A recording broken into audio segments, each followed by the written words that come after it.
Hello and welcome to Bomb Squad, an In Dreams production where we diffuse the news. Now, my name is Andrew Mogelton and I'm joined by my wonderful co-host Chris Sloan. How are you? E3! E3! Woo! That is it. The week has come, it is gone, and has left several surprises and a few announcements. And has it left some tastes in your mouths? Well, my mouth is in agony right now, so I would say it has left. It's left some kind of taste some in your kind mouth. Of taste in there. Excellent. Now, normally we would kind of have a little discussion about what we've been playing, but I think this week we're just going to get straight into the games that were kind of talked about, announced, released. I've barely had any time to play as well. I've been catching up on all the news and it's been pretty exciting. Haven't got much else. Haven't got much else done, to be honest. It's been most of what I'm thinking about is what's been going on over in Really? Yeah.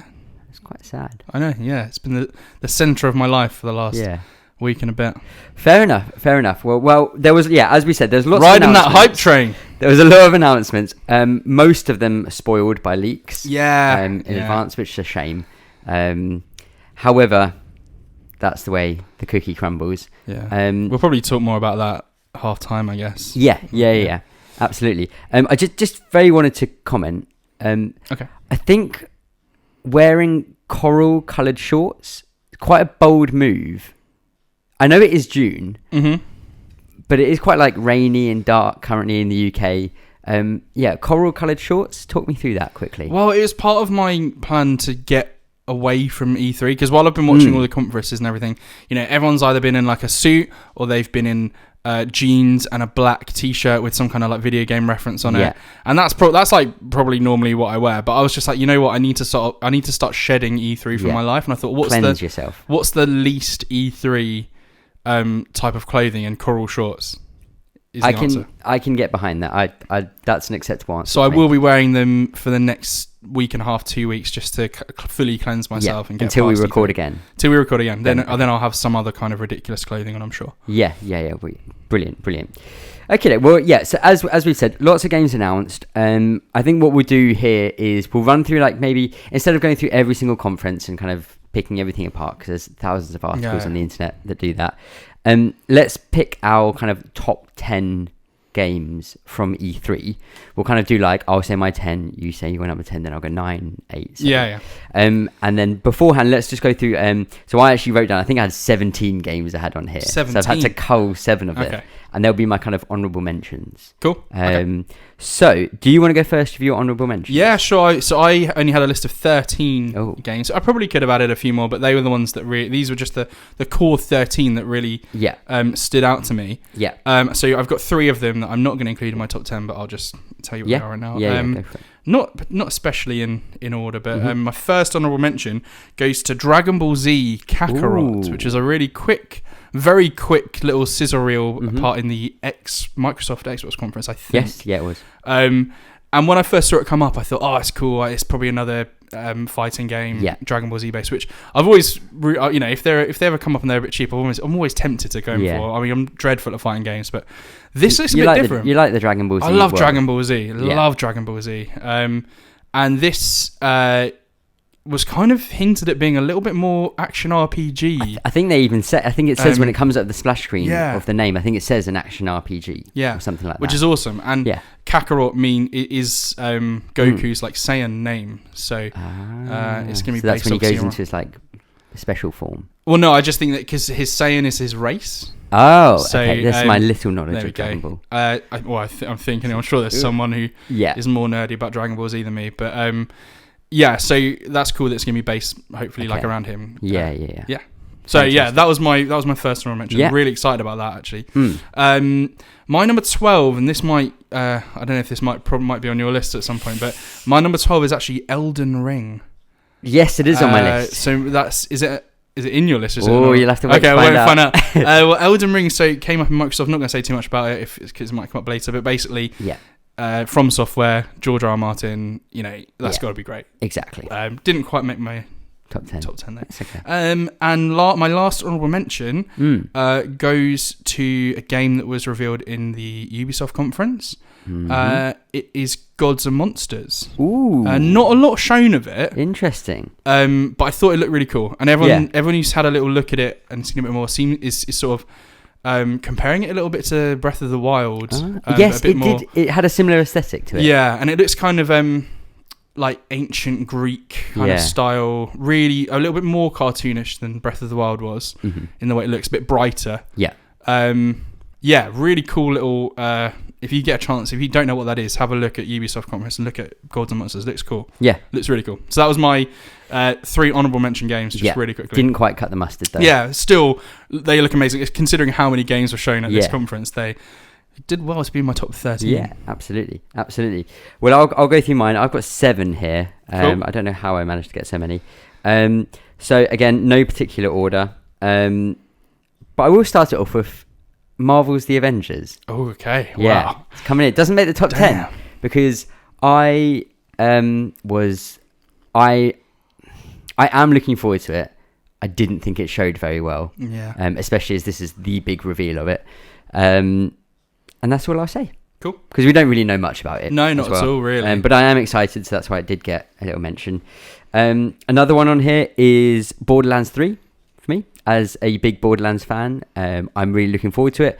It does look like just more of the same, just times 10, which is exactly kind of what you want from Borderlands. But because of that, it's kind of, I'm excited. I guess as well, because we saw already a lot of it was already revealed. Exactly. It's not going to be like the thing that's going to leave the biggest impression on you, because it's not like formally revealed there, for example. Exactly. We'd already seen quite a bit about Plus it. It's Borderlands, and I don't really like Borderlands. Well, exactly. But so biased. It's not in my list, spoiler alert. I've got 2 on here, which I think probably both would have actually made my top 10. Ooh. But I can't put them on there because I can't play them. Oh, yeah, So I've got Link's Awakening Whoa. and Pokemon Sword and Shield. Cool. So Obviously both of Switch. them, I'm very interested. I don't have a Switch. I haven't played either games in either of those series for a long, long time. But I am ridiculously excited about both of them, actually, especially Link's Awakening. Well, I mean, they're probably both out towards the end of the year. Well, exactly, and there were rumours You of a might new get- Switch coming you might out get towards the end of the year, you might so get a Switch maybe a little Christmas present for myself. So potentially very exciting. Couple of others were the game called Deathloop, Oh, yeah. which is yeah. Arcane Studios' That new did look game, cool. so of Dishonored and Prey. I just think with the pedigree they built up from the last couple of games, it must be interesting. It was only a CG trailer that was shown, so we don't fully know what kind of how it's going to play out. Where was that shown? It was at Bethesda's conference. Of course, sorry. Yeah. So small premise just being that you are 2 like assassins kind of on a island and you're stuck in an infinite loop whenever you kill each other. Yeah. Then just 2 more were, one was Spiritfarer. Okay. Which was shown at the Microsoft conference. And it's a really beautiful little art style. You're on a boat. Yeah. And really cool looking. And then I think it turns out at the end of the trailer that it's kind of like shepherding people on after they've died, basically. So there was some kind of like emotional dark kind of, not dark, but I think you'll be pulling at the heartstrings quite strongly that. Really cool looking game. Yeah, really amazing. beautiful art style with it. And then the other one on here, which again, I think in a different day could have actually made my top 10. It's just the fact that it was so out of nowhere. 12 Minutes. Oh, yeah. Which was another kind of loop game where you're just in an apartment looking down on a guy and his wife, and police kind of come in and you're kind of stuck in this Groundhog Day loop of things happening. Very, very intriguing premise. Awesome. For that. So those are my honourable mentions, and that Great. leaves us with both 10 games each. 10 games. Top 10 games. Indeed. E3. Do you want to go first?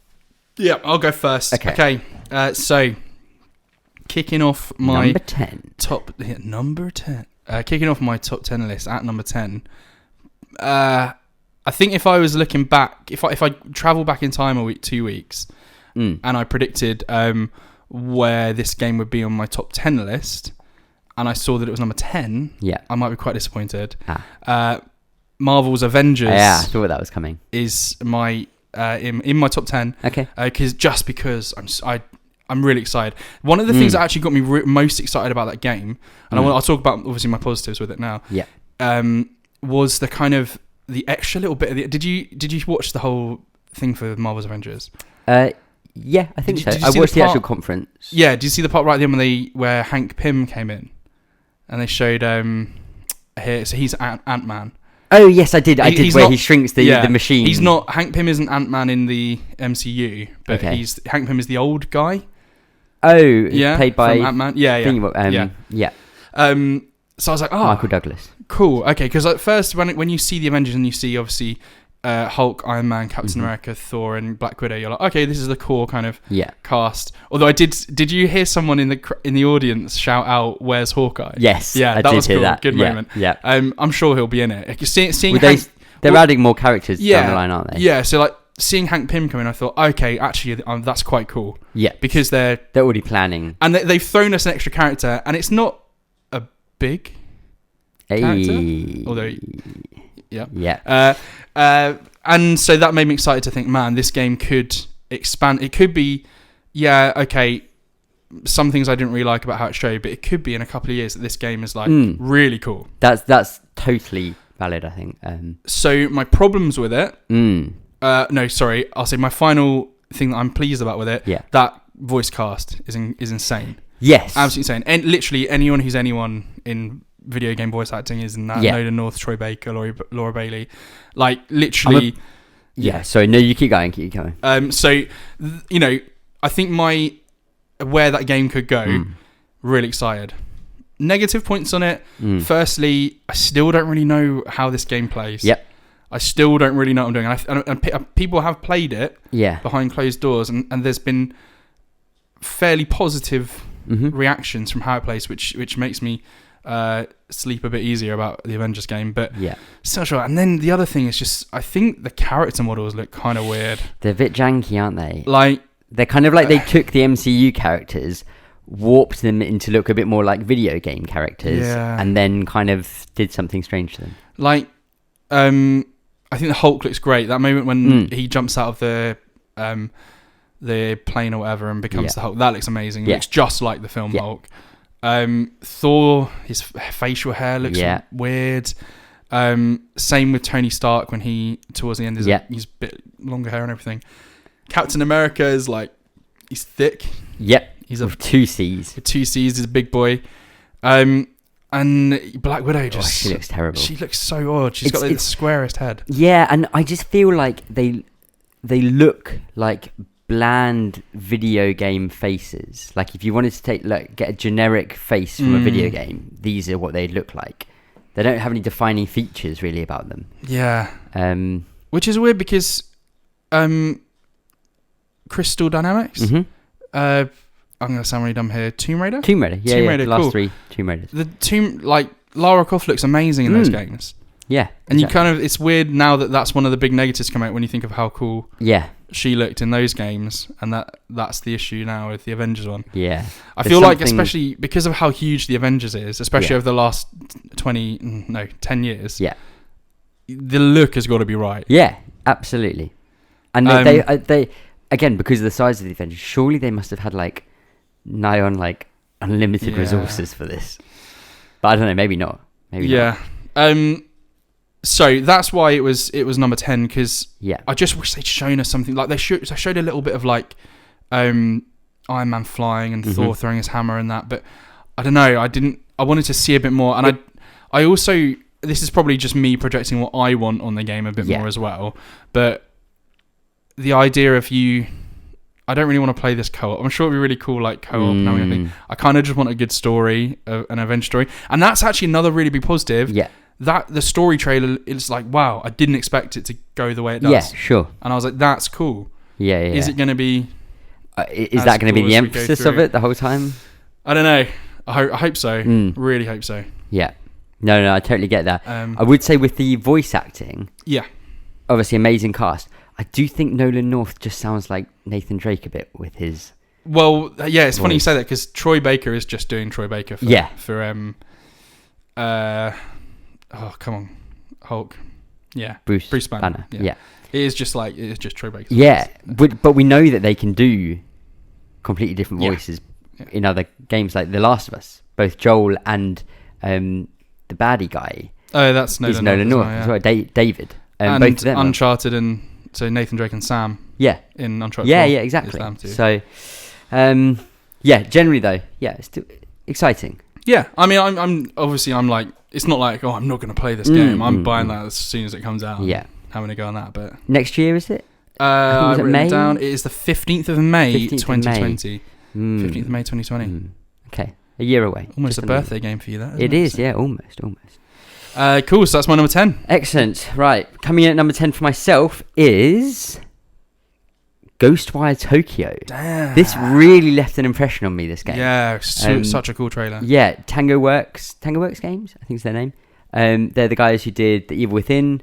Shinji Mikami, I think, is the head of the studio. Although I think he's just producing. He's not actually the game director, but he has done previous things like Resident Evil and stuff like that. So big horror kind of background to it all. Did you say Tango Gameworks? Yes. That's it. Yeah. You're right. No, you're cool. Right. He they kind of came out. They showed this new trailer. So all just CGI, beautiful CGI, like some of the best lighting and reflections and stuff. Amazing looking. What the premise of the game is, what you're actually doing, I have no idea. And at this point, I kind of just don't care. I just think the visuals that they showed off and like the art direction, the characters and things like that are all so fascinating. I was just drawn in straight away because it didn't come across as just a straight blood gore horror film. It came across as kind of, and I mentioned to you this a couple of minutes ago, but like some of the characters made me think of like the scariest Doctor Who episodes. Where like it's not like full on horror, but there's something a bit unsettling, bit creepy, and I think it's got a really good potential to be special. Oh yeah. The problem is there's not too much to say about it because that was it, wasn't it? There was no gameplay or anything like that. No. So it was just that. But what people often moan about this like CG trailers, and especially like Microsoft's conference. Well, I do think generally this E3 there was a lot of CG. But this was a really good CG trailer, and what struck me watching it, I think I've watched it like twice, was that it was a CG trailer, and it wasn't a CG trailer where they just threw a load of explosions in your face, and like you said, not all the blood and gore and all that stuff. It was a CG trailer, but it was like done really subtly and well. Like it just begins with that, that like Leftovers or Avengers Infinity War thing where people are just disappearing. Their clothes are like just fall to the ground as it goes past the pillar, and it's like already is like just an intriguing situation. So cool. And then like you're watching that and you're like, man, this is such a cool way of doing. Like no game looks like that. Games don't look like that because it's set in basically modern day Tokyo. There didn't seem to be any super like futuristic related stuff. There's obviously supernatural stuff happening, but everything looked pretty. And it's just the fact they were using that not to, do ridiculous things, have a tank flip over and blow something up, and to render that easier in CG. But like, I really like that trailer. I think really good showing. Obviously, just need to know more about it. Basically, how it plays, what it's actually going to look like in game. I just checked. There's no release date yet. No, I don't think there is. No, but intriguing premise and just cool art direction-y area they're going with. That's my number 10. Right, number 9 for me. Take a little chill moment with this one. Okay. Because my number 9 is Animal Crossing: New Horizons. Ooh, okay. Desert Island. Yeah. Animal Crossing. Check. Friends. Check. Growing stuff. Check. Hammocks. Check. Probably coconuts. Probably. I mean, so. Come on. They even did what's it called where you walk along and in a river you put down a stick and you kind of bend over. Yeah, kind of like a what's like that? A pole vault. Like a pole vault. Yeah, but into a river. Like, it looked really cool. Yeah, do you know what? Because I didn't. I came to the Nintendo's handhouse a little bit too late for New Leaf, and I was a bit disappointed that I missed out on that. Yeah. So I'm really excited to get into this. I think it's one of those games where you dip in, you play for like 20 minutes a day. Like, I think similar to, I know that a lot of people had thought over the last couple of years that kind of Stardew Valley kind of I love jumped Stardew Valley in as well. and kind of took its dinner and took the place of what's it called? New Leaf. Animal Crossing. Animal Crossing. That's right. Blank moment there. Animal Crossing. But yes, exactly that kind of. You can just pop in for a bit, sow some seeds, tend to your farm. Kind of will do whatever. Go meet the locals for a bit. Drop off some post or something. Because that's part of why I kind of dropped off Stardew Valley, because I played that for quite a while. Yeah. But the reason that I kind of dropped out of it was I just kept on. I had this horrible anxiety the whole time because I was like, oh man, I've missed this person's birthday. Yeah. Or like, oh no, I gave this person the wrong gift. Now they hate me. Yeah. Or, oh, I went and did this dungeon and I just screwed it up completely. Yeah. And now I've got no money. And oh, I accidentally dug the wrong part in my farm. And now it's not perfectly symmetrical. Yeah. And I hate myself for it. Where I think the Animal Crossing just looks a little bit more laid back. Yeah, probably a bit more chilled out experience. You know, I might get in from work. I might just pop the switch on. Sit down there for a bit. Drink straight from the coconut. Whew. Wild. Can't wait. Yeah. Yeah, really excited about that. Again, it's not something I've got a huge history with, but just definite buy for that. That's the 20th of March, 2020. And I think March is a stacked month, isn't it? Bear in mind March 2020. So that's the first thing we've said so far from March 2020. And we did have, we also had, so Avengers is May 2020. So just 2 months later. Yeah. But bear that in mind while we go through our list. Exactly. Cool. So my number 9 is Watch Dogs Legion. Oh. So it's in the top 10.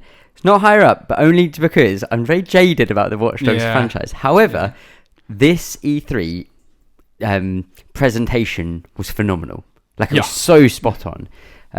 So Watch Dogs is a series of games now. This will be the third one, which is all about kind of hacking into surveillance society, going kind of 1984ish and stuff. And the first one set in Chicago, and I did every single possible thing. You platinumed it. I did didn't you? Everything in that game, and it was one of the most mind-numbingly boring experiences of my life. I hate it. I actually hated it. See, I played that very surface level. I surface level played that game. I played through the whole story.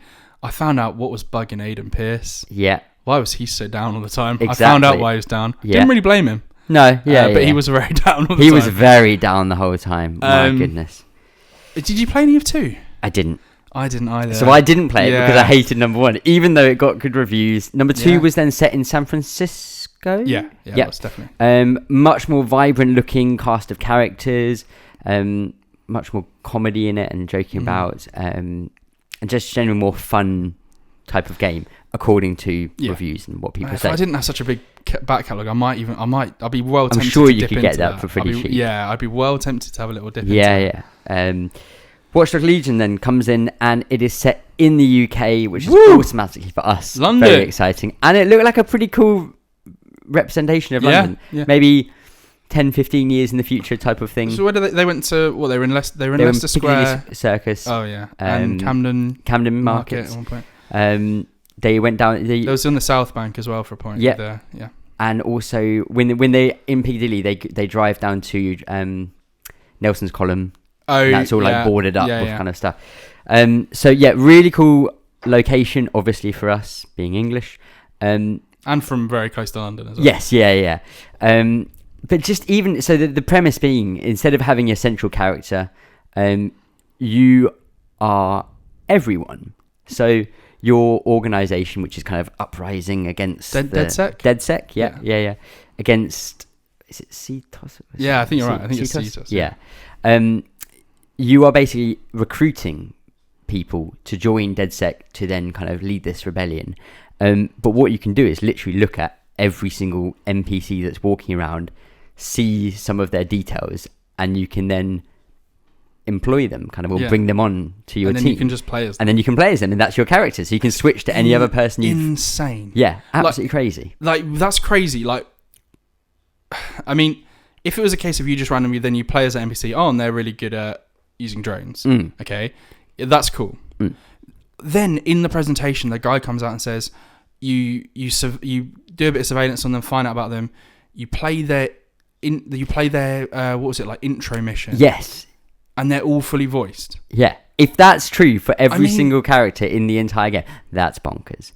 I mean, it can't be. Is it one of those things where they've got one voice actor who is old lady, and she does a slightly, different maybe thing. she does kind of like 10 Yeah. different old lady, or is it a case of you do this, or is there a case of like it's this story, these are the stories in a row, and so when you get to a new PC, that's the next story that you do, and the next story goes to this random NPC, and I feel like there must, because obviously there has to be a way that it runs it, and it'd be interesting to see what your experience is, and compared to what my experience is, and see if it kind of, is it quite similar, or is it literally like a completely different game, basically.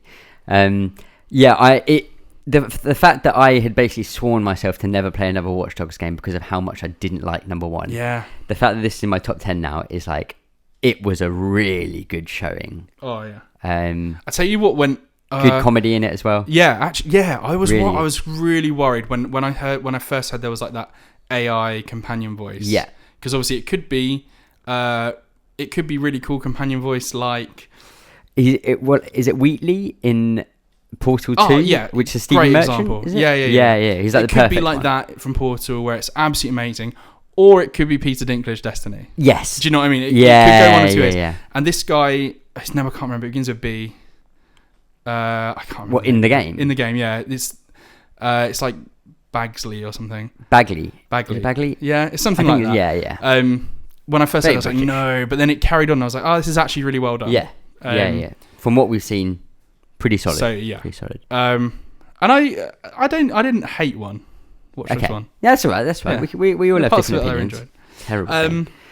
Yeah. Yeah. So that's my number 9. Oh, cool. So, Right. Number 8. Yeah. Number 8. My number 8 game, and again, I'm like, I wish this was a bit higher. I wish this was a little bit higher. Yeah. Is Star Wars Jedi Fallen Order. Interesting. Obviously, just before all the main conferences at the EA Play. Mm-hmm. It also had a little showing in Microsoft. Yes, they did. They basically did the trailer version of the gameplay demo. So it was basically like the same segment that the gameplay demo was done with EA, but like a fast cut trailer of all of that happening, which made it. I don't know if you were going to say a similar thing, but I might be about to talk it in a minute as well. Cool. The trailer. Is this your number 8 as well? Not my number 8. Okay, cool. Okay, don't worry. The trailer at Microsoft's conference, fastly cut together, made it look really exciting. Yeah. I thought it was a great trailer. The gameplay bit for me was like, okay, I need to see more of this. Because I can't remember if I watched the EA one live. I think I might have done. I think I watched it the morning after. I think. Maybe I didn't watch it live then. But I just remember thinking, oh, okay, this looks a little bit more arcadey and floaty. Absolutely. If that makes any sense at all. Yeah. Than kind of what I was... Again, it's like my expectations. This is part of the problem. But I don't know. I think it looks good. Absolutely. But it didn't seem as sort of like weight. Like, didn't see that there wasn't as much like weight to it. Like, for example, if you compare it to like God of War, from last year, the throwing of the axe, okay, that was one of the best mechanics in games that I've played. Just you could feel the weight of the axe just by pressing triangle or whatever it was. No, triangle was to retrieve it, wasn't it? Yeah. So just pressing that and feeling it come back into Kratos' hand, it was perfect. Yeah. And this, like, when he throws the lightsaber, he uses the force push, it's like... It looks like he's chucking a little bit of plastic towards them, which bounces off them and comes back. Which, I don't know. And the other... I think what annoyed me as well, and this is a really small thing... I hope you're about to say what I was also going to say. I don't know. Okay. It might not be, because this is a really small thing. Okay, yeah. There's a couple of points where he's kind of like... Cal Kestis? Yes. He's kind of up high. Yeah. And he jumps down and does a takedown. Yeah. Okay, so like Assassin's Creed, the Arkham games, you always get this thing where you take the first guy out and it's just a straight out takeout. Mm-hmm. And if it's good, it's awesome and it feels and it looks like it feels right. And obviously I've not played this. Yeah. But he jumps down on this stormtrooper and he just sort of slashes at him with the lightsaber. That's got to be a stab. That's got to be like the lightsaber has to go into him. Or even if it's a slash, like it's just a slash. Lightsabers cut people in half. Yeah. Don't they? Well, I think it doesn't really happen that much in the movies. Okay. But I feel like that the animation of the like jump down, takedown thing just looked kind of like but then it does it right in another point where he pulls a stormtrooper to him and then stabs him through. And I was like, that's cool. Yeah, that's what that needs to look like. I also don't really like the things that he was fighting with the purple energy on a stick. These are the what are they called? They're not like Inquisitors, are they? Yeah. Is that what they're called? I think these are they're like Inquisitor Guard guys, not the actual. Because Inquisitors are like the actual bosses. Yeah. I just thought, I don't know, they looked like General Grievous's bodyguards from Revenge of the Sith. But when they were fighting the one, it seemed as well like you went through the motions of the same attack, doing the same thing, then deflecting the same thing. And it was like it like repeated itself like 3 times. Yeah. So it's kind of, I wonder how dynamic some of these fights are going to be. I'm sure they will be, but not sure. Yeah, not sure. I'll talk about my goods and positives in a minute. In terms of like the positives, I don't know. It's Star Wars. I like Star Wars. It looks cool. I think it speaks a lot to the fact that we probably, both of us, when we're going to be talking about this game, say quite a lot of negative things about it. I'm still like, that's getting put onto my PlayStation 4 day one. Yeah. Like, I'm still... And that's the thing, is I think we're both actually really excited for it. Yeah. It's because we were like so excited for it that the second there's anything we're like, it's kind of weird. It's much easier to pick apart. The other problem as well is, and I think I was watching someone react along to when this was announced, or watching it at a later point. They were sort of saying, and I thought to myself, yes. They were like, right, now show us a boss fight. Yeah. Show us something big. And they never did. No. The biggest thing they thought was that random guard. With the thing, with the stick, the energy stick thing. Yeah. And I was like, I just wanted to see something a bit bigger. Show me a lightsaber clashing with a lightsaber. Yeah. That's what I wanted. Just something like that. That would have been what we needed at E3. Before it's 15th of November. I was going to say November, isn't it? Another ridiculous month. Just remember 15th of November 2019. Remember that date. Yeah. So that was my number 8. Yeah. Really excited. It's number 8. Exactly. When you see the games for me, when I see the games that are ahead of it, I'm like, okay, yeah. Yeah, I understand. Yeah, completely. Cool. My number 8 is Elden Ring. Okay. I'm very, very excited about this. I am someone who doesn't have a huge history with From Software games, so I've never really I've played, I think, Dark Souls 2. I played a bit. I didn't really play any of the other Demons or Dark Souls. Bloodborne, right? Played quite a lot of Bloodborne, however. Really enjoyed that a lot. And this, from what they've said, I haven't played Sekiro, but this, from what they say, is expanding open a bit more to being an open world RPG, kind of think your Skyrims, your Witchers, but with the From Software take on it. There was talk, there was rumors beforehand of like horseback riding, so you could, it's not in a confined corridor building you're in the whole time. This is an open area where you have to travel places. Obviously From Software have made a very big name for themselves for making kind of punishing but also visually captivating games. So the CG trailer, it was just a CG trailer, and they showed up at the Xbox conference, but you had some crazy designs of people, the sky being like blood red, this guy like cracking his body, like cracking into pieces. Yeah, it looks nuts. It looked absolutely crazy. And the fact that we have George R.R. Martin, he of A Song of Ice and Fire, fame and Game of Thrones, he's basically helped write it. Yeah, kind of. He's one of the minds behind. And he's been working with them for a couple of years. I heard it was 3 or 4 years. It's been kind of working on. That to me is, this could be the one where I'm like, right, I'm ready to go full in with From. I feel like I'm like, I want to give this a go. This could be. It's going to be brutal. It's going to be punishing, but I just find something about their gothic dark look so compelling. But what the point I was about to make is kind of the opposite of that, because the trailer, I didn't really get like that dark. No, it doesn't have the.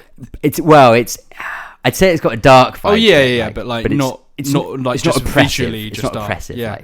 The vibes I got from it, and it kind of made me. I've only watched it once, I think, the trailer for this. I I got like a little bit of a Kingdoms of Amalur vibe in terms of the brightness and what things look like on people. Yeah. Kind of got a little bit of a... Bit of that, maybe mixed with a bit of, well, obviously, it seemed to be forging a ring, so a bit of Lord of the Rings-esque kind of landscapes. That was my only one like thing where I was like, this is a bit forging the one ring. It's called the Elden Ring. Yeah, and this guy was literally forging a ring. Yeah. Like, I was like... We'll see. And also, like, Middle-earth... Shadow of Mordor. Yeah. That whole game is about the guy, spoilers, the guy who makes the ring. So there's a lot of forward. Yeah. I don't know. We'll see. Hopefully expand into something different and it stays far enough away from Lord of the Rings. Yeah. I'm sure. Lore. Yeah. But yeah, very excited for that. We don't have a date. No date yet. I think it will probably still be a while. I'm hoping. I kind of hope it's like just the next gen game. Yeah, you know what I mean? that would actually be a nice beginning to that. So maybe end of next year, beginning of 2021. So still a while away. But I'd be okay for that game to. Looking how so stacked much next to play. year is, Yeah. I'm happy for that game to be a while. Absolutely. Okay. Yeah. Number 7. Yeah. A game we've already mentioned so far. My number 7 is actually 12 minutes. Ooh, yes. Really I'm cool. really glad you put this on. Yeah. Like you said, top down. Husband and wife are at home, and I remember because we've kind of seen it before a little bit, haven't we? And the husband, whatever, is in some kind of time loop. Yeah, and it looks like you can obviously do various different things, have different conversations, and different things will happen based on that. Yeah, and the end of the trailer starts off quite slow, and then it just builds up and builds up and builds up, and then you see kind of like an ending where. Someone's come in and you're in handcuffs, and then you see one where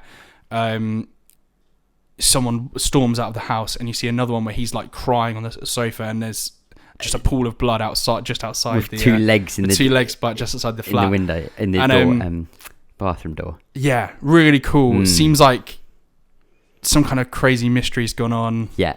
People hiding information from each other. Nice noir thriller kind of thing. I'm like, that looks so cool. Yeah. That's one that I'm like, just want to get down on. If that's like a 4-5 hour type of experience, I would love that. Yes. Just as even if it's a bit longer, but you can replay it to get like loads of different things. It didn't strike me as one that's going to be super long. No, I can imagine like you play through the whole story maybe the first time just in half an hour or something, and then after that it's where everything else builds on. Would be great. It's one where, I'm not sure if you played this yet, but the Stanley Parable. I haven't. Yeah, one of those things where like you play it and you're like, oh cool, okay, great, but then it's like, oh, you play it again and it's like it's kind of different. Yeah. You start peeling away the layers. Yeah. Oh, there's something else that's just it's just like gone into my head that's reminded me of where you like play something, then you play it again, but you keep your memories of last time. No, you know what that is? It's the Zero Escape games. Like 999. Yeah, where you're kind of like.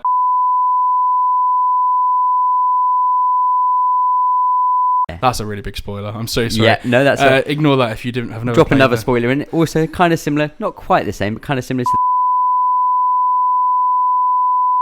Also, the Arkham Knight is. So there we go. We're in that game for you as well. There we go. And tell me something really quickly about Dragon Age Origins. You can't. There's so many endings to that game. No, but just tell me something about a character. Your main character can.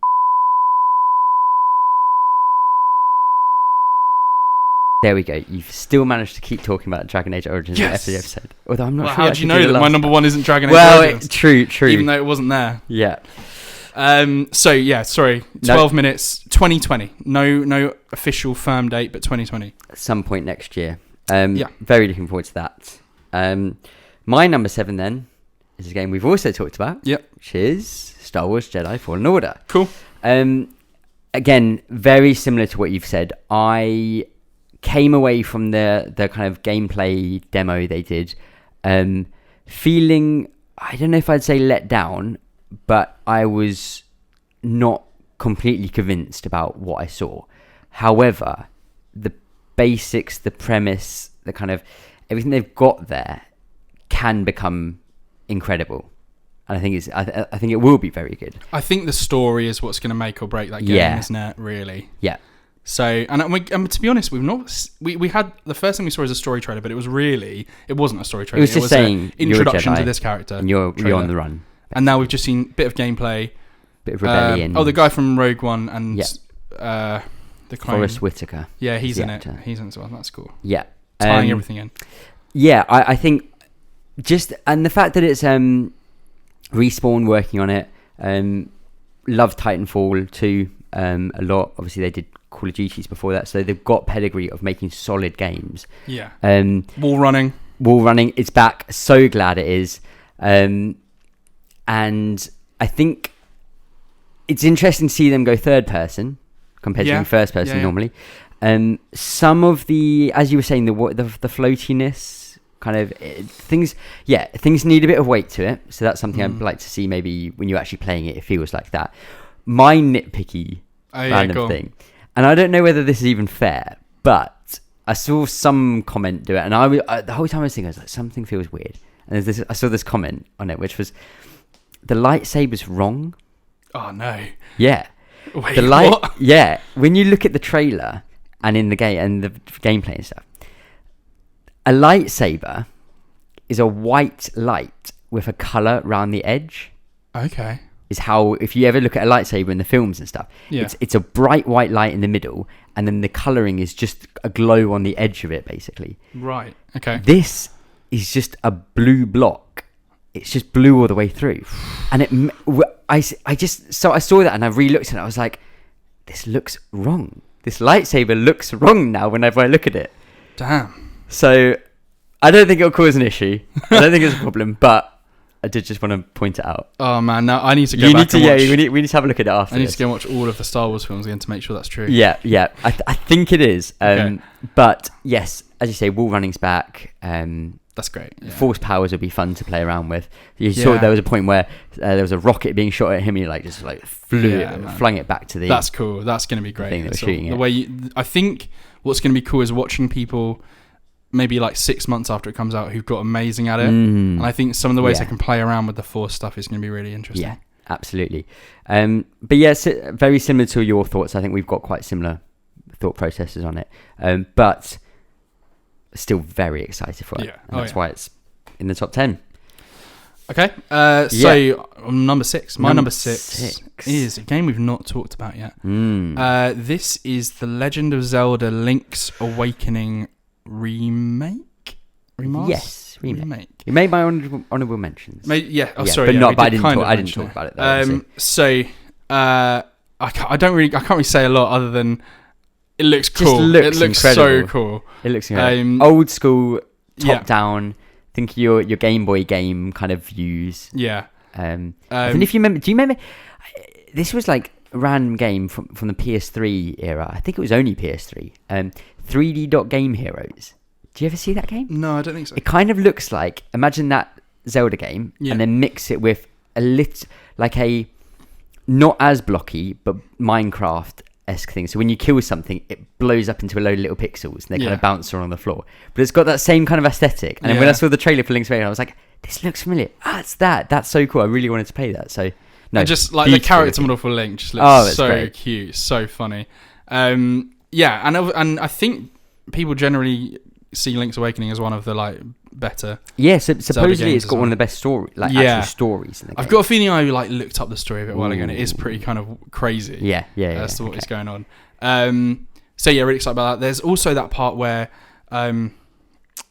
it kind of looks like there's a Zelda level creator, dungeon creator within the game, and that looks awesome. Looks so cool. I saw someone saying that it looked as though when you clear out a dungeon in the actual game, that you then can use those dungeon assets for making a dungeon. So I think you'll probably start off with a very basic set to create levels from.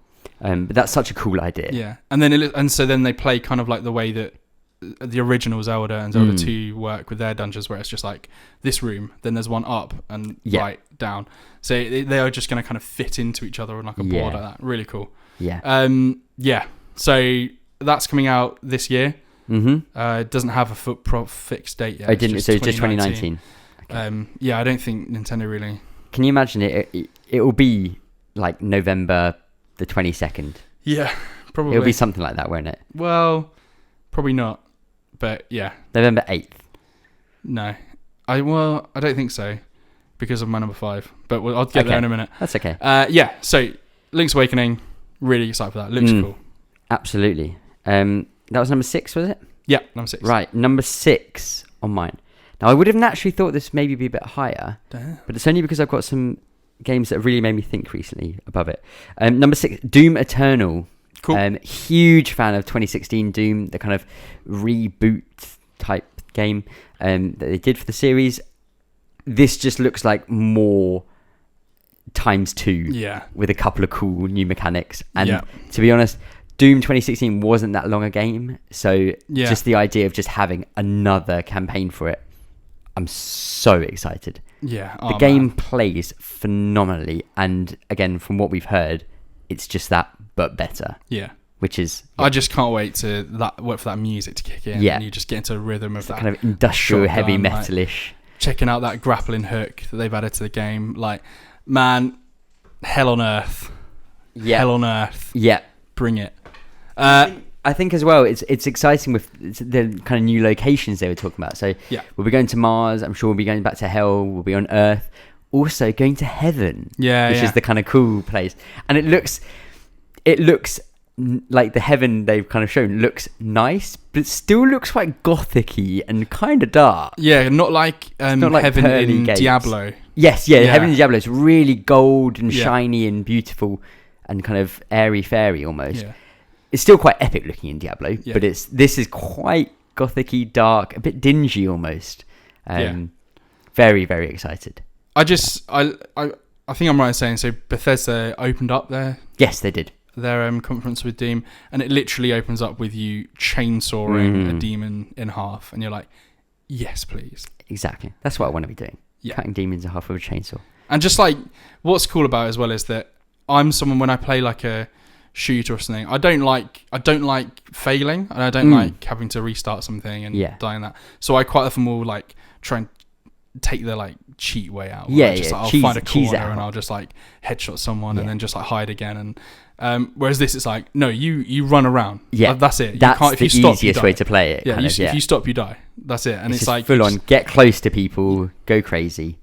Awesome. Very satisfying, and so excited for it. Cool. You happy?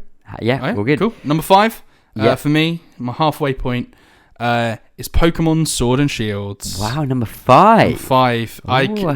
The games, the 4 games ahead of it, man. Wow. Okay. That shows you just how the caliber of games we're looking forward to in the next. Even without Sony at E3. Yeah, so obviously that's something we probably should have said at the beginning. This is only games that we've seen at E3. We discounted obviously because we've seen like Death Stranding recently. Yeah. So there are lots and lots of games that would be on this list if we're doing that, but this is just an E3 show. Pokemon Sword and Shields. As we said last week, it's got its release date, 15th of November 2019. Indeed. The exact same day as Star Wars Jedi Fallen Order. Great. 1 week before Doom Eternal on the 22nd of November 2019. And 1 week after Death Stranding on the 8th of November. That's why I was like, does Nintendo put Link's Awakening out a week before or after Pokemon? Probably not. It might be October. Like October or even later maybe. Yeah. I'm just so in. I know obviously there's huge controversy at the moment because Game Freak have basically come out and said that it's not going to have full... You're not going to have the full Pokédex. You're not going to be able to have every single Pokemon that's ever existed in this game. Which is something which... So I've not been with Pokemon games for a long time, but am I right in thinking that you previously, in a new game, you'd have the new Pokemon, but you could trade with the old games in order to get those old Pokemon into your new game? Yeah, and it's obviously you can't trade new ones back. Yeah. But you've always been able to have older Pokemon come through to the newer games. That now is not going to be fully the case. Okay. Now I don't imagine it's going to be as bad a case as people are thinking. Yeah, I imagine it will. But apparently I was doing a little bit of reading before. It's going to be the ones local to the Galar region, which is where we're in the new games, and then the select ones that you can also find there. Okay. So it's going to be interesting if there's any backwards trading at all. Yeah. That's going to be interesting. But I've never been like a social Pokemon player anyway, to be honest. Yeah. I did the sort of... There's the like random trade thing they brought into... it may have been there before as well, but that I used on Let's Go Pikachu and Let's Go Eevee to just muck around really and just send See how random it works Pokemon to people, and yeah. I ended up managing to fill in my Pokedex by doing that somehow. But people are a bit upset about that. But we learnt a little bit more about the game. I should have written down what it's called, but basically the big evolution thing that can happen, which is not something that I assumed or thought might just be like a hologram thing. Mm-hmm. It's actually not. It is actually them they are actually giant, becoming giant, and it's something that just happens in the Gala region. Okay. But I think they can only do like 2 moves in that big state. But obviously their like power is way bigger, so you have to kind of tactically use it, and so it's kind of weird. And it's gonna be interesting to see how that affects the actual like gameplay of it. And obviously I'm guessing like gym leaders will have it, and the Elite Four and all that stuff. But super excited. I think we already had because there was a Pokemon Direct the week before, wasn't there? There was, and I feel like in this E3 we saw a little bit more of them kind of walking around the world and stuff, which for me that made me really excited, because the initial reveal, it came across still as kind of like an old school Pokemon-ish game when they were walking around. But then there was just something about this new trailer which made me go, oh no, this does look like it's quite different in the way the world is set out and you're moving around, which kind of roped me in a bit, which is great. And I think because what they kind of confirmed how that's going to work, like when you go to the specific towns, it is going to come in like when I say older games, I mean the newer older games, where it's kind of, it is behind you are just going down these corridors. But there is going to be what's called the wild area, which is the like the places in between, which is affected by weather, big open plains, which is affected by like the weather, and you have control over the right analog stick, so you can control the camera. So you can control the camera in this area. So not for the whole game, but in this area you can do that, which is nuts. Yeah, that's a big change. Which is cool, and it looks like the Pokemon just being in the world is being kept as well from that. I think that's Let's good Go games, especially in that open kind of area. That would work perfectly. It's kind of like when you went from pre Final Fantasy 12 games to then up to Final Fantasy 12, where then you suddenly had the monsters in the actual not location. the like random encounters. Which I think worked really well actually. Big change, but but obviously it'll be different from the Let's Go games, whereas you will still have wild battles instead of it just being thrown in the Pokeball. And I think I think people that were playing it, the Nintendo's Treehouse thing, they obviously got to fight one or maybe 2 of the gym battles, the gym leaders. So there's like a water leader, and I think the leaf grass leader as well. My number 5, really excited for that. Excellent. 15th November. Excellent. Well, let me do my number 5, and then we'll have a little break. Do half time.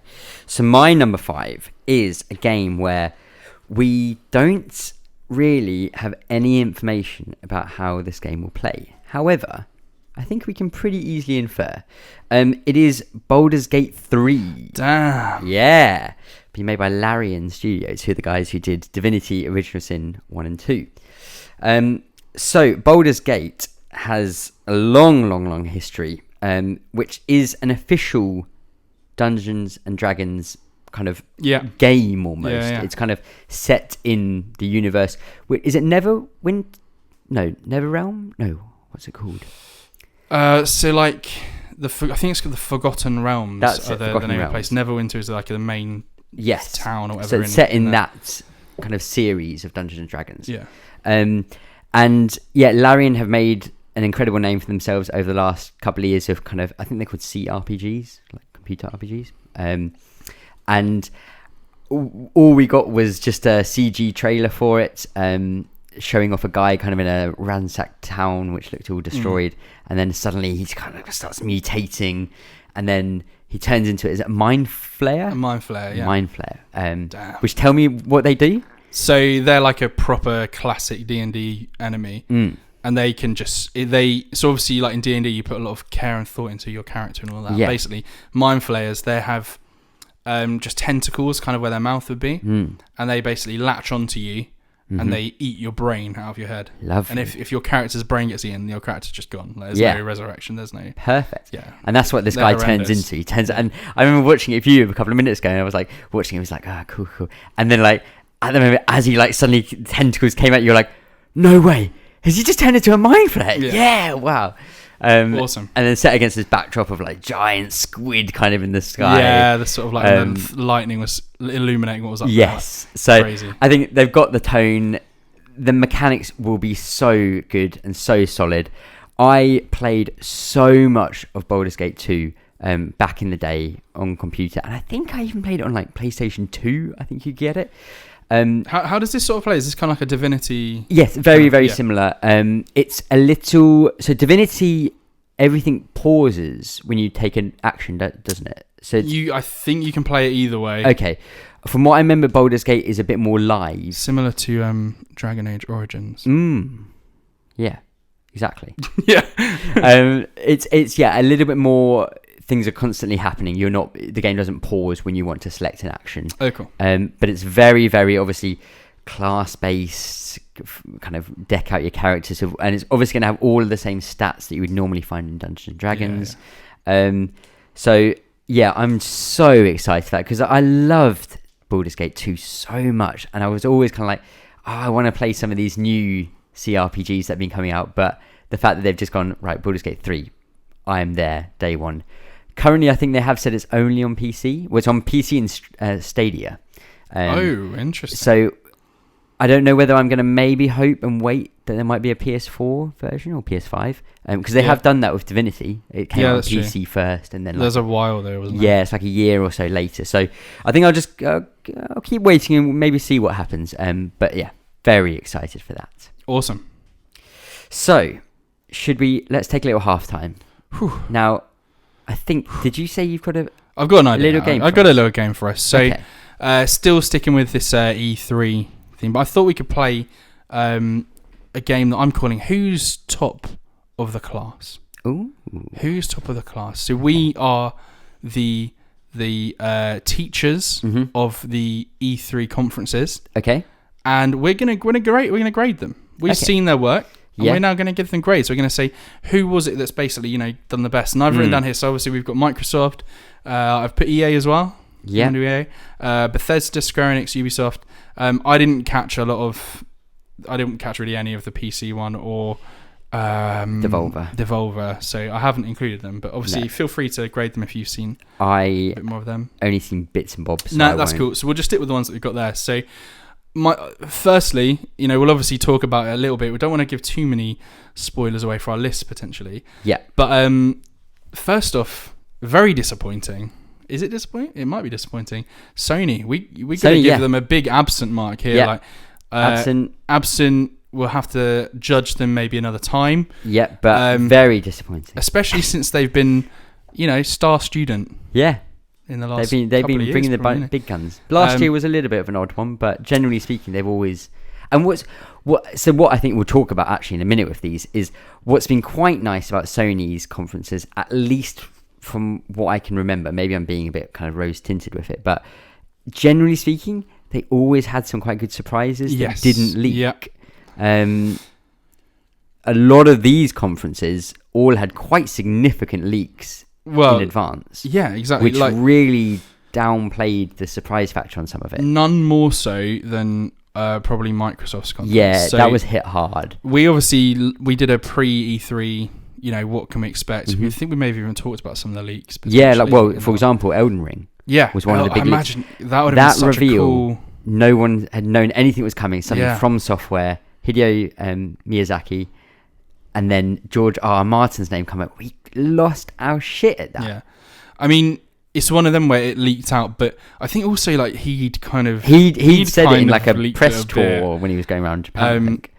Yeah, I don't think he ever said it was from, did he? But he said he was working for a big Japanese. Yeah, and people company. kind of were like, oh, okay, yeah, makes sense. So leaks hitting people. Microsoft. Now, Microsoft, as we mentioned last time on the podcast, this was like, let's knock it out of the park. Sony's not even shown up. Mm-hmm. Let's destroy this. Yeah. What do we think? How did they do? I mean, I don't think they did that. You don't I don't think they knocked it out of the park, and I don't think they destroyed it. I don't think they laid a claim to being Sony's not here, so therefore all eyes on us. We are going to show you the most incredible stuff. Yeah. I don't think they did that. And that's kind of the thing, they talked a bit about their console.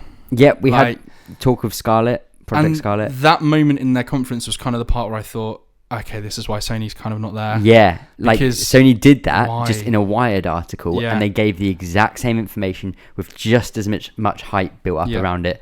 But without the kind of Apple style, Yes. their people are sat there saying, there's just so many teraflops. Yeah. Frames per second. Indeed. And I think there was just something about that conference for me which it didn't. I was really ready to be like, whoa, this was amazing. Because we knew Sony wasn't there, so every third-party game that wasn't EA, Bethesda, Ubisoft, Square should be at that. But even sometimes they do show up there. Yeah. Do you know what I mean? Like, even some of those ones do. Yeah. And they just didn't, did they? No. And I mean, I guess Star Wars was after the EA one. Yeah. But it didn't feel like there were many surprises. Yeah, totally. That really were like, whoa, this is amazing. Like, obviously Halo was going to be there. Obviously it was going to get a new trailer. Yeah. So yeah, are we doing plus and minus? I was going to say we'll do a plus and minus. So that we've kind of been a bit negative there. So we said about how the leaks kind of detracted from it a bit, and it just kind of felt a bit underwhelming because of that. And also I think I know I was super hyped for it. I was like, man, that Sunday evening I was like, yes, I'm gonna stay up. I'm gonna watch this whole thing. Yeah. And then we didn't really get that sort of knock it out of the park thing. Yeah. But there was a lot of cool stuff. There was a lot of stuff as well. There was a lot of I think they said at the beginning they were going to show 60 games. Obsidian kicked off the show, I think, didn't they? Yeah, with Outer Worlds. Hot take? My hot take, I don't really think it looks that great. Okay. But it's Obsidian, so it's got to be good. Yeah. Like, it's got to be good, right? Yeah. It doesn't look like my thing. Sure. But I appreciate that game surely is going to be amazing. Yeah. I think actually some people are like down on that Halo. I'm one of the Halo them. thing. I thought it looked cool. Yeah. I was like, oh man, this is kind of sick, having not really played any Halo in my life. I think I was a little bit let down just because it was their Project Scarlet showpiece thing. So this was the one that was running on Scarlet hardware, and I was a bit like, I don't think it looks that great. Like, I think it looks good. I did actually watch a Digital Foundry video on the whole kind of presentation, and there are actually some pretty crazy things being shown in that trailer. But generally speaking, I was left wanting still from that. But the Gears showing was okay, I thought. Yeah. They like opened the stage up and had like another stage. It was kind of wild. It was kind of crazy. It was cool. And I'm trying to think what the other major things they showed off were. Well, you had things like 12 Minutes, Spiritfarer. Ori was there. But again, we've seen that so many times. Yeah. Now, I think, and so I'm going to come out and say my grade. Oh, okay, cool. I haven't even thought like what, but I feel like we're doing this together. Okay. I feel like we need to get like together. Well, so normally, my grade for this would have been, based on that conference, I would have given it like a straight C. Okay. I thought it was just middle of the road, good bits, bad bits. However, I'm not going to do that. Okay. I'm going to give it a B-. Yes. Do you know the reason why? Go on. Cyberpunk. Oh, yeah. Keanu Reeves coming out to show that he's a character in Cyberpunk, and his speech that he did, everything about it was glorious. That was the one actual, I didn't see that coming. I hadn't seen it. Apparently there were actually some small leaks about it, but I hadn't seen anything.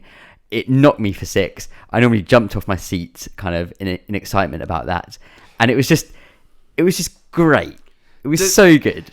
Man, I want to give it a B. I want to give it a B+. Okay. Can we set? No, but we have to give it together. Can we settle out at a B? Oh, what? We need to give it a score together. This is our scoring of this, not individual. Oh, I was giving my score and you were giving your score. No, we need to come up together. So you wanted a B+. Man, Keanu just kind of I kind of forgot. Yeah.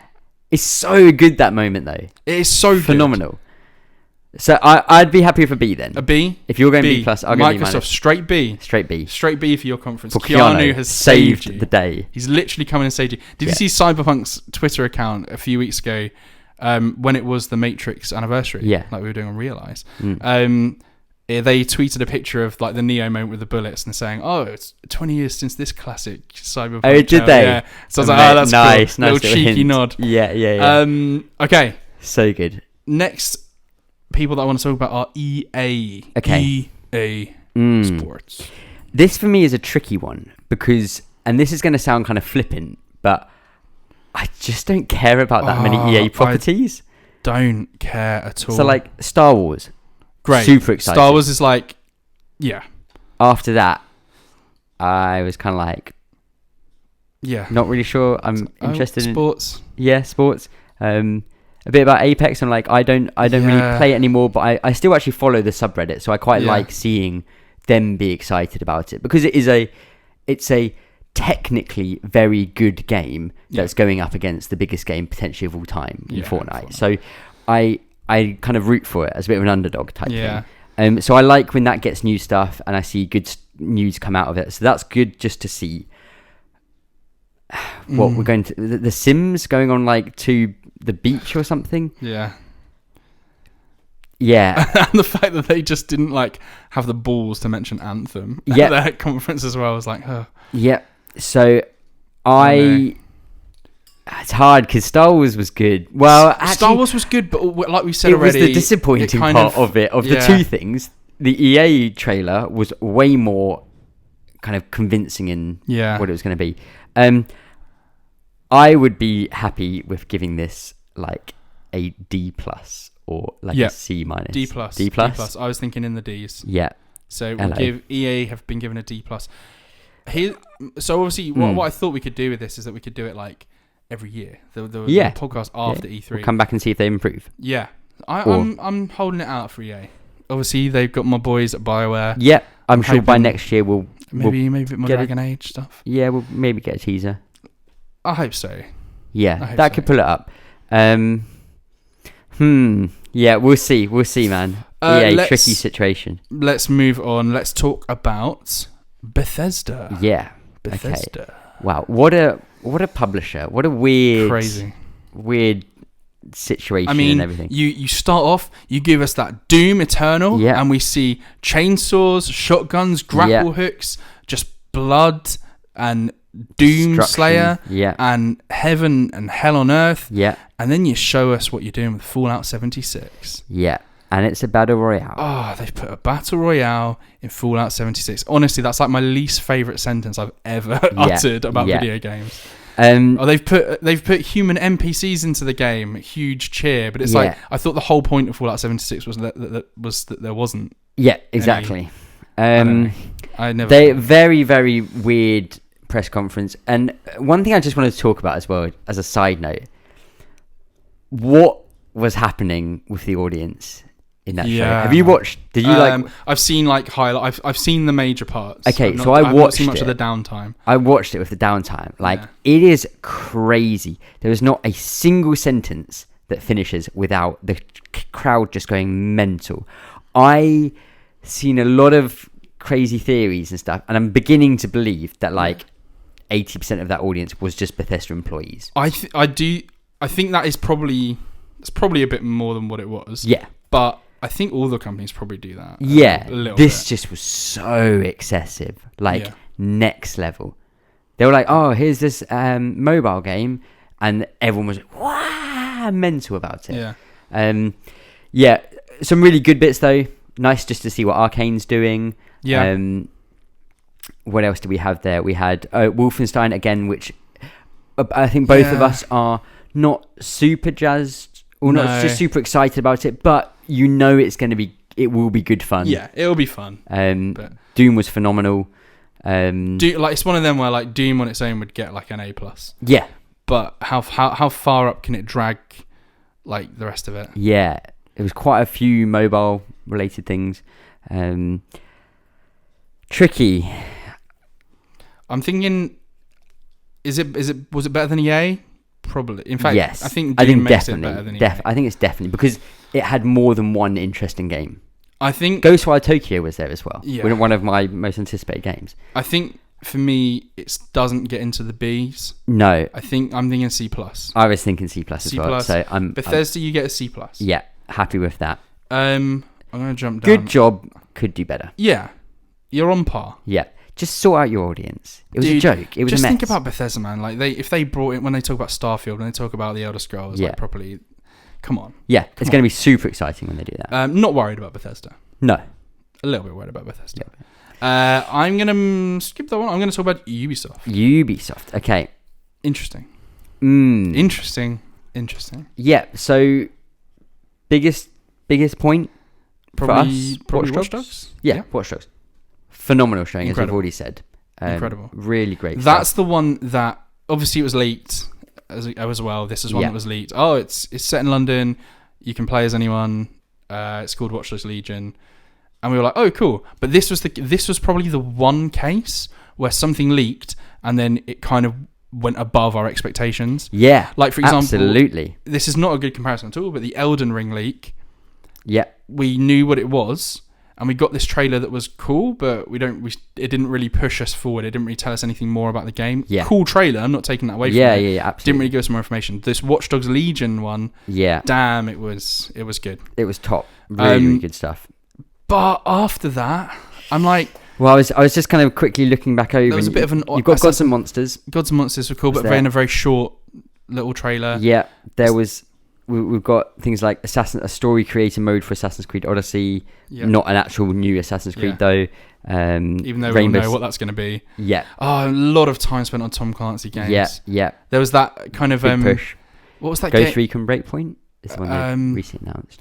Yeah, no, but they also after that announced one where it's like all of the Tom Clancy characters together. Oh, did they? And also Sam Fisher was in it. It was like a sort of cartoony, mobile-ish looking game. Okay. I can't remember what it's called. I can see Tom Clancy's Elite Squad. That's it. A free-to-play military RPG. Great. Yeah. Roller Champions. Oh yeah, it's the kind of rollerblade game. Yeah. Roller derby thing. That's cool. Yeah. That's going to be one where people are going to watch the hell out of that on Twitch. And that'll be an esport or something like that. This and the rest of it, there's just a couple of other smaller things. This is the kind of conference when they could have. Now, obviously, they didn't because they didn't think it was ready to do it.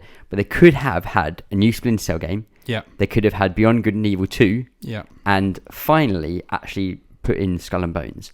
And they could have teased Norse mythology Assassin's Creed. Yeah. Because we all know.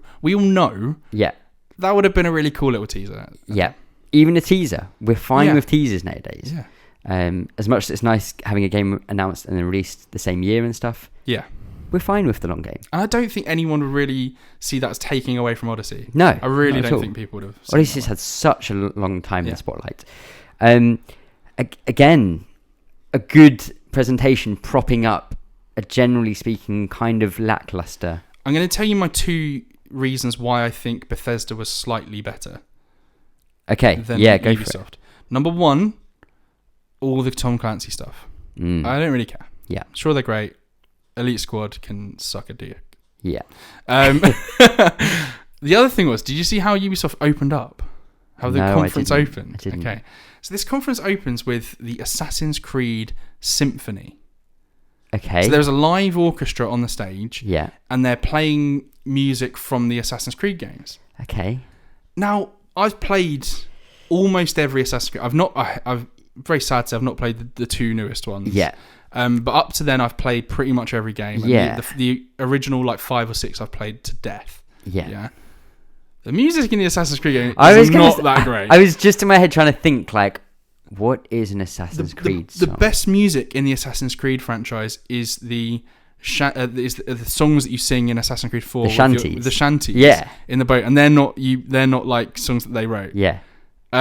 Interesting. Yeah, and I was like, man, I ended up just kind of skipping it because it was like, I don't... Yeah, not like, really. I got a little bit into... I was watching it and I was like, this isn't that good. Yeah.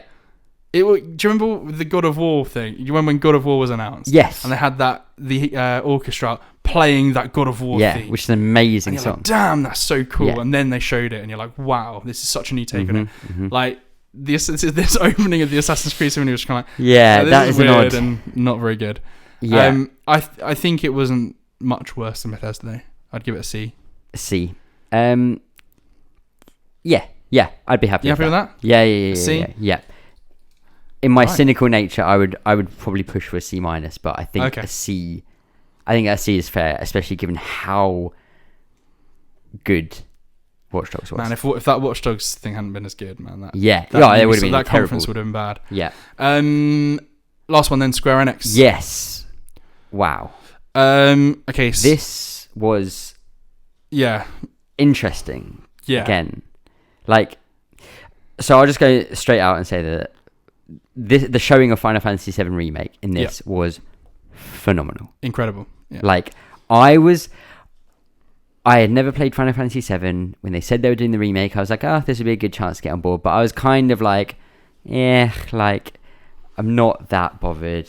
If it turns out to be good, great. If it's not, Then they showed this kind of deep dive into it, and I am on board day one. So excited for this game. The combat, the visuals, the atmosphere, the music, everything combined together. The music, dude. When they started and it does that, it's panning over Midgar and that music. Yeah. And you're just like, damn, that's so good. Yeah. Just the feels that it just, because I have played Final Fantasy VII, and man, I've forgotten a lot about how good this game is. Yeah, absolutely.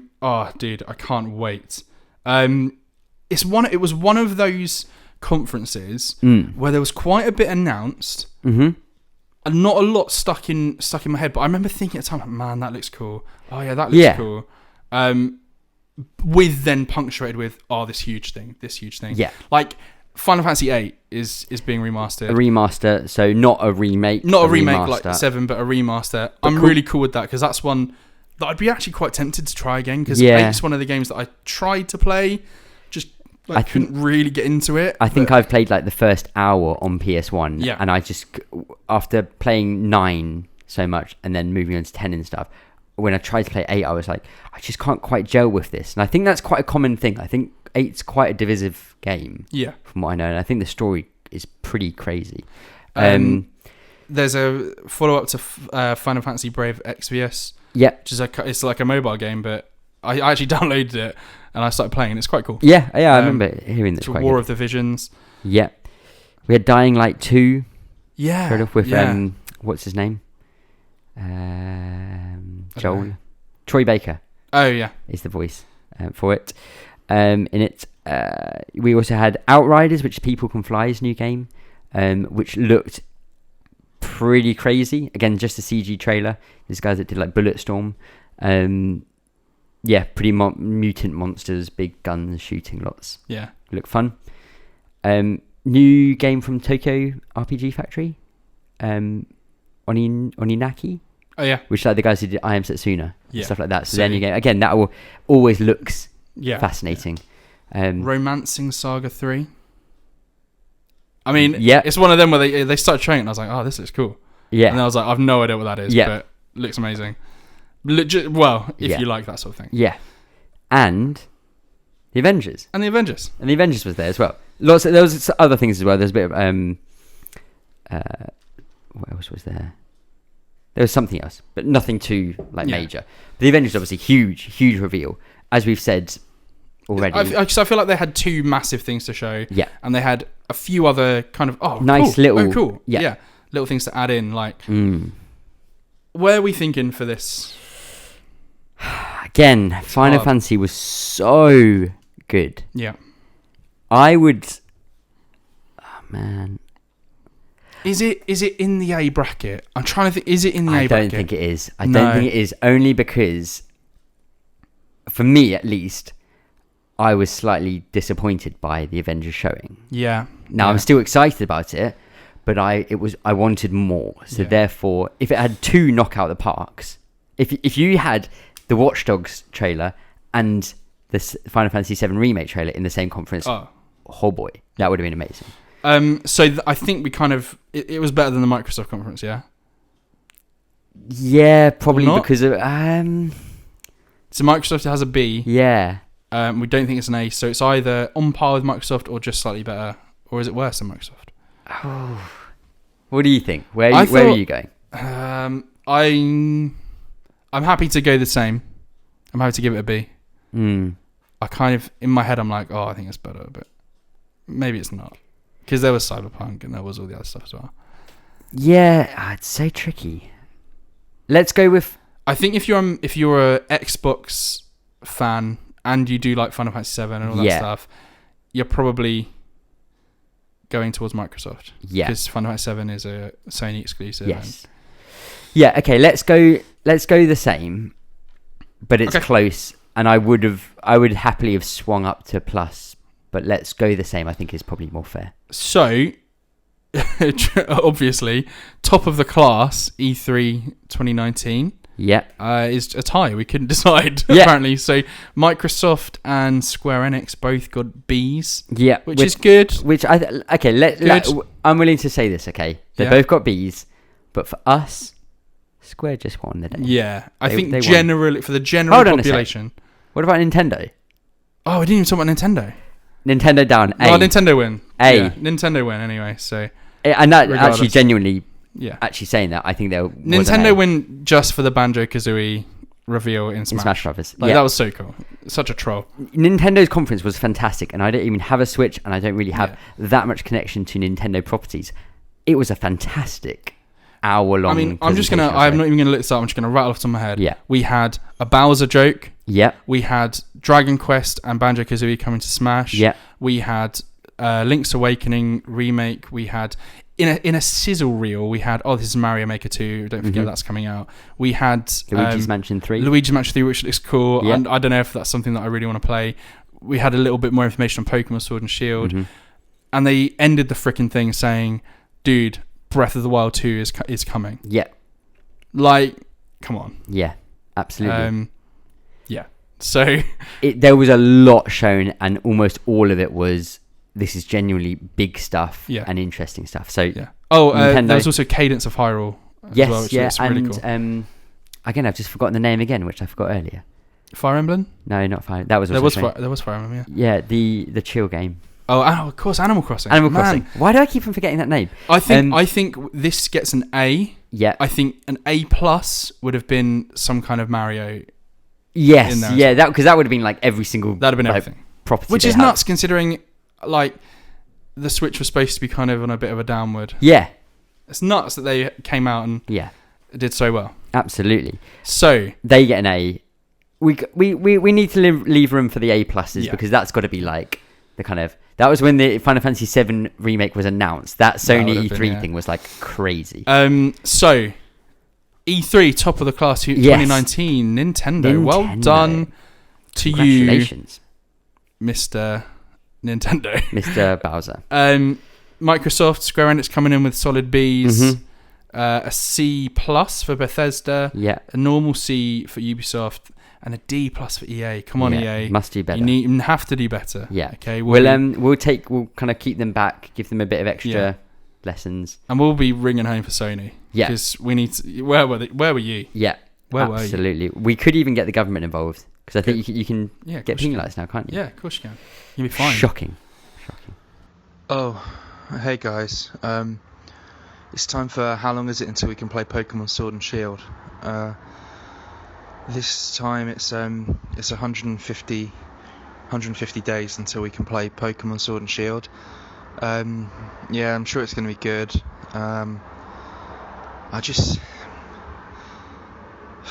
I can't believe they're not letting us take all the Pokemon to the new games. All the old ones. If I can't have my favourite Pokemon, Magmar, in Pokemon Shield, I don't know what I'll do. Thank you for listening to How Long Is It Until We Can Play Pokemon Sword and Shield. Right. Okay. Back to our lists, our top 10 lists. So we've done number 5. Yep. So number 4 for yourself, please, Christopher. My number 4, I'm going to do this very quickly. Okay.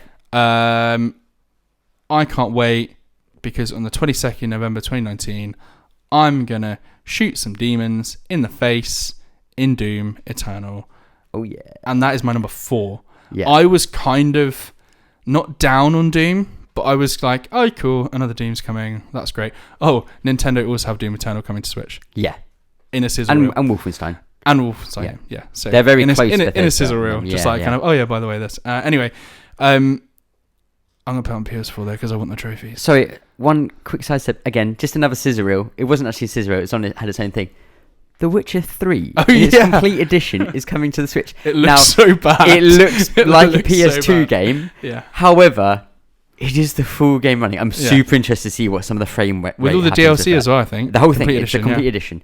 That is bonkers. That game is great. massive. Yeah. And you can play that on the bus. On the go. It's exactly. crazy. Mental. And I will just say as a side note, I did actually just finish it last week, the Blood and Wine expansion. Maybe next week we'll I'll deep dive into my full thoughts. Doom, Eternal. give me shotguns or give me death. Whoa. That should be the catchphrase of the game.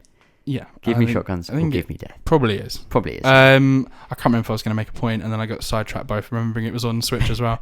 Anyway, yeah, I can't wait for that. I was saying I was kind of down on it. Great presentation. The presentation just smashed it. Absolutely smashed it. It's got me so hype. Like the fact that it's now, I'm more excited for that than I am for like the Avengers game, Star Wars, Pokemon Sword and Shield. The fact that I bumped Doom up above the Pokemon game is crazy. So super excited for that. Yeah, absolutely. Right, my number 4 wasn't in any of the main conferences. Control. Yes. The new game from Remedy. So Remedy, the last 2 games they did were Quantum Break and Alan Wake was the one before that. Xbox exclusives? Yes, both Xbox exclusives. Alan Wake especially was billed and kind of reviewed and described as basically Twin Peaks, the game. Like it was that very similar kind of...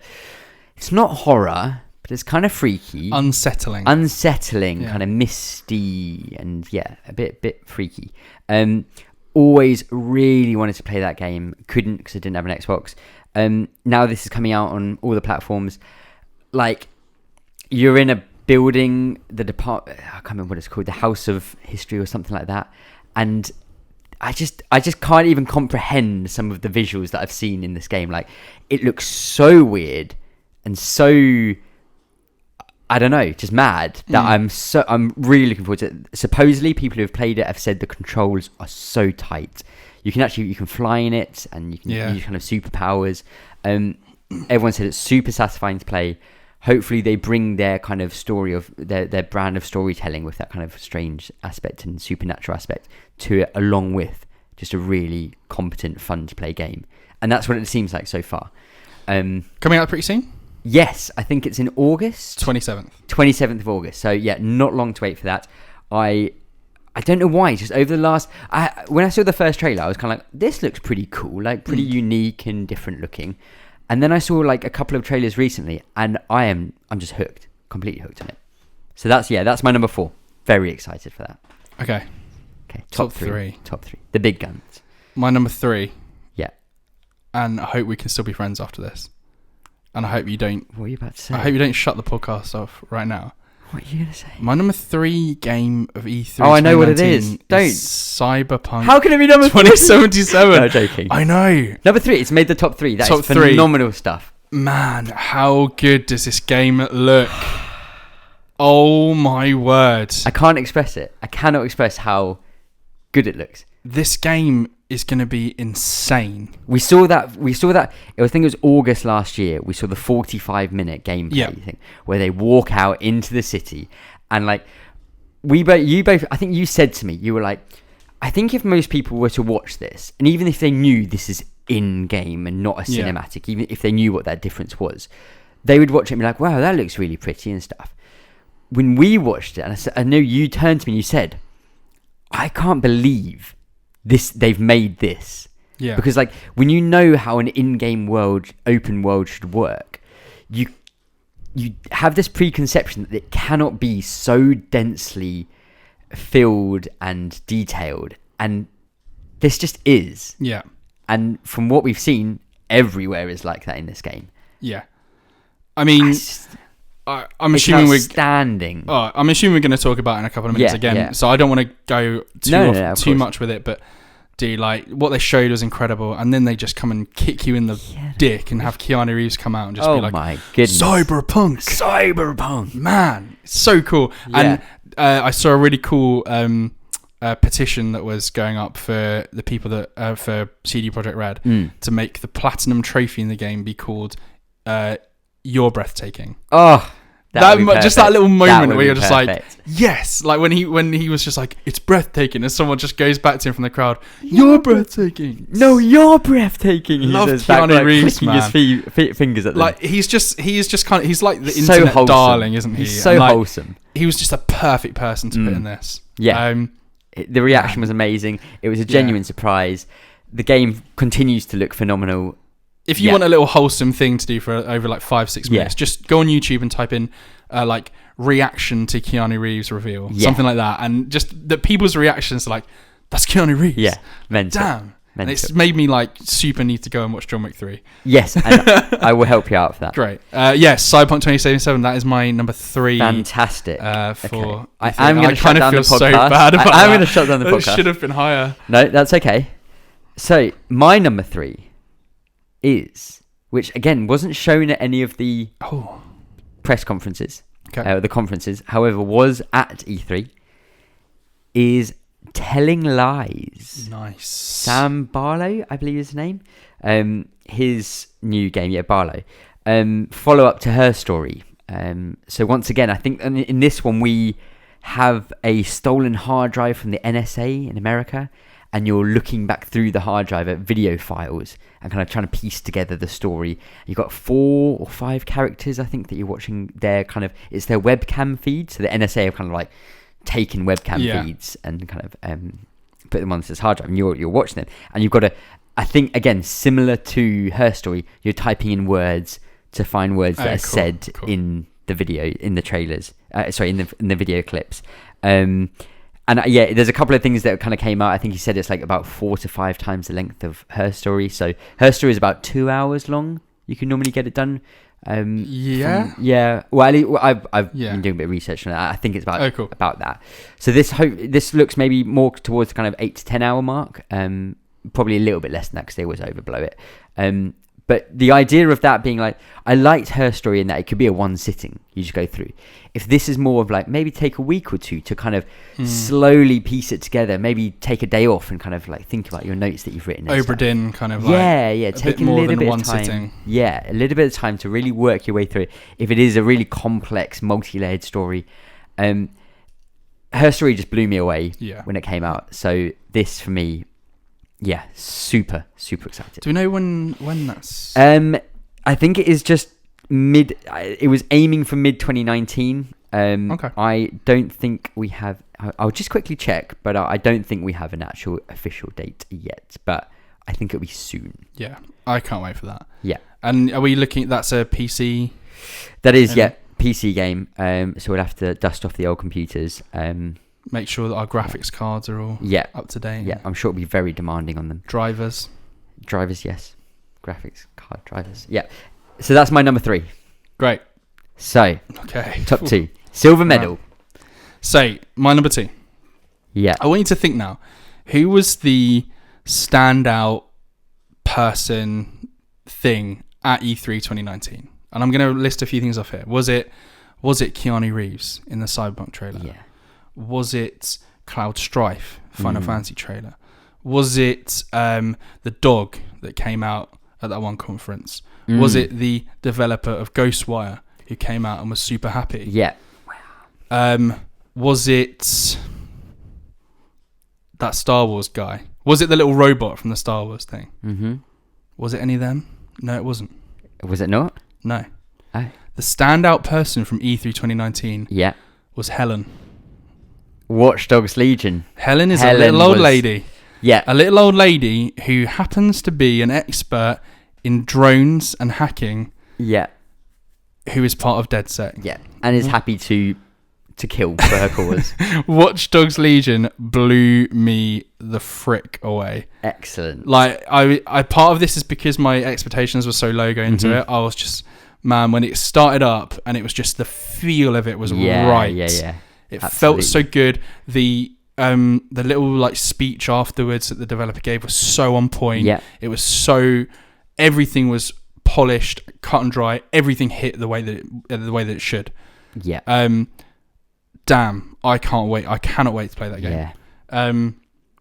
That game is really coming out exciting. On the 6th of March, 2020. Not long. So March. So tell me about the March. Wait. Actually, we'll wait for a bit because my March might so talk far about March. of 2020 has got Watch Dogs Legion on the 6th. Yeah. It's got Animal Crossing on the 20th. Mm-hmm. It's got then Cyberpunk is in April. Yeah. Avengers is May. Yeah. It's crazy. Very exciting. That like 3 months is absolutely nuts. Can't wait for Watch Dogs. I really enjoyed parts of Watch Dogs 1. The parts where you had to sort of ping between cameras to go and hack something. Yeah. The parts where you have just like a silenced pistol and you're taking people out. One of the things that I really liked from the trailer, I think something I was doing a little bit of reading, I think all of the NPCs that you can take will have a kind of class. And I don't think I saw there was like 4 or 5 classes. Okay. So that one was like assassin kind of type thing. Yeah, where it's people, they used brawler. to be in MI5, brawler, someone who's good at like drone work, someone who's just, more of a technical person. And one of the cool things, one of the really awesome things was like, the people that made this game have watched John Wick, and they're like, gun assassinations while you're in like fist combat. Yeah. Like the way that, I think, what's she called, like Naomi? Yeah, the woman who's sort of going through and she kind Camden. of, she saves the guy at the end. The way she was killing people was incredible. Like a little punch, throw them over, and then a little shotgun shot in the up. head. Yeah. Like, damn. And she was doing it wasn't just like a pistol, she did it with like an assault rifle as well. It was like like trained combat kind of type of thing. So cool. Yeah. I think that was something that went a little bit, but it like that, if the combat had not been great, you'd look at it and be like, oh, it's a cool idea, cool setting. Yeah. Not scope. Yeah. But the combat looked amazing. Yeah, it did. Really did. Absolutely blew me away. The fact that when I was making this list, I was like, I put it above Cyberpunk. Is nuts. Absolutely. So, super excited about it. Shows you how good the showing was there. Yeah. Cool. Excellent. Well, my number 2 and my silver medal goes to FF7 Remake. Oh, okay. Which I think I know what your number 1 is. Yeah. So this, as we kind of said a bit earlier, and now I'm right in thinking this is another March game. This conveniently left out 3rd of March. 3rd of March. There we go. Another 3 days game before Watch Dogs Legion. Yeah, fun stuff. Damn. This, I really, so as I kind of said earlier, like I was excited for the idea of it. I was not super hyped on just it in general, because people love Final Fantasy VII, and I'm sure it's for very good reason. But people really do love it. Kind of, they go on and on. So I was kind of always that bit kind of like jaded over it. This showing again, the gameplay, they couldn't have done more right for it to draw me personally in. It's beautiful to look at. It's big in scope. The music was fantastic. The visuals are great. But then they were like, right, you would naturally think with the way Final Fantasy is going, it's just going to be this hack and slash kind of that it's been kind of going into. Yeah, like 15 parts of 13 as well. Yeah. But no, they have a full-on slow down the clock, make your decisions, kind of active time gauge, ATB gauge. Man, that moment is one of my favourite moments. When he's like, but sometimes it's not about hack and slash. Cloud knows he needs ATB, and I was like, fuck yeah, he does. Yeah, he pulls up the little menu, kind of scrolls down to do different things, and it just goes into an old school Final Fantasy, but still modern feeling and modern looking. Those blue menus. Yeah, it's everything was great. The only thing that I'd possibly say was maybe a small negative, but I don't want to say that even yet because we've only seen a little chunk of it, is maybe some of the English voice acting is a bit hammy, but I think that's also kind of in keeping with 1990s Japanese role-playing games. Kind of, so I think they naturally become a bit hammy. And like what the story of this game is. You can't do this not hammy. Exactly. I think that's the only thing that I could have gone, but it's so insignificant compared to the rest of it. I was, as you were with Watch Dogs, going into it, probably not expecting that much kind of from it. This made me go from, I think I'll check that out, to might even pre-order it. I'll get it day one. I will play it straight away. So my number 1 game of E3 2019 is Final Fantasy VII Remake. Okay, there we go. Well, why don't you talk about that as well then? I just thought I'd cut in and so I can carry on. Man, I can't wait for this. And again, I've played the game, the original game, and I was like, I love this game. This game's like easily in my top 5 games all the time. It just looks incredible. Yeah. It looks so good. When they broke down how the combat's going to work, I was just like, yes. And even like the cool moments where Square Enix start their conference and you've just got the title screen of Final Fantasy VII with the Buster Sword in the background. It says, continue, new game, remake, and it just scrolls down, doop, doop, bang, straight into that trailer. Yeah. Oh, it was so good. So good. And then you're watching it and you're like, man, what have we seen so far? We've seen some of the like the Avalanche crew. We've seen Cloud. We've seen Barrett. We've seen them already. And you're like, give us Tifa. Give us Tifa. And there she was, looking badass. Bang, there she is. Really cool. Yes. And then they give us that kind of, they show the ATB, how that's going to work, how magic's going to work, that confirming materia is in the game properly as well, which is kind of how that all fits in. Yeah.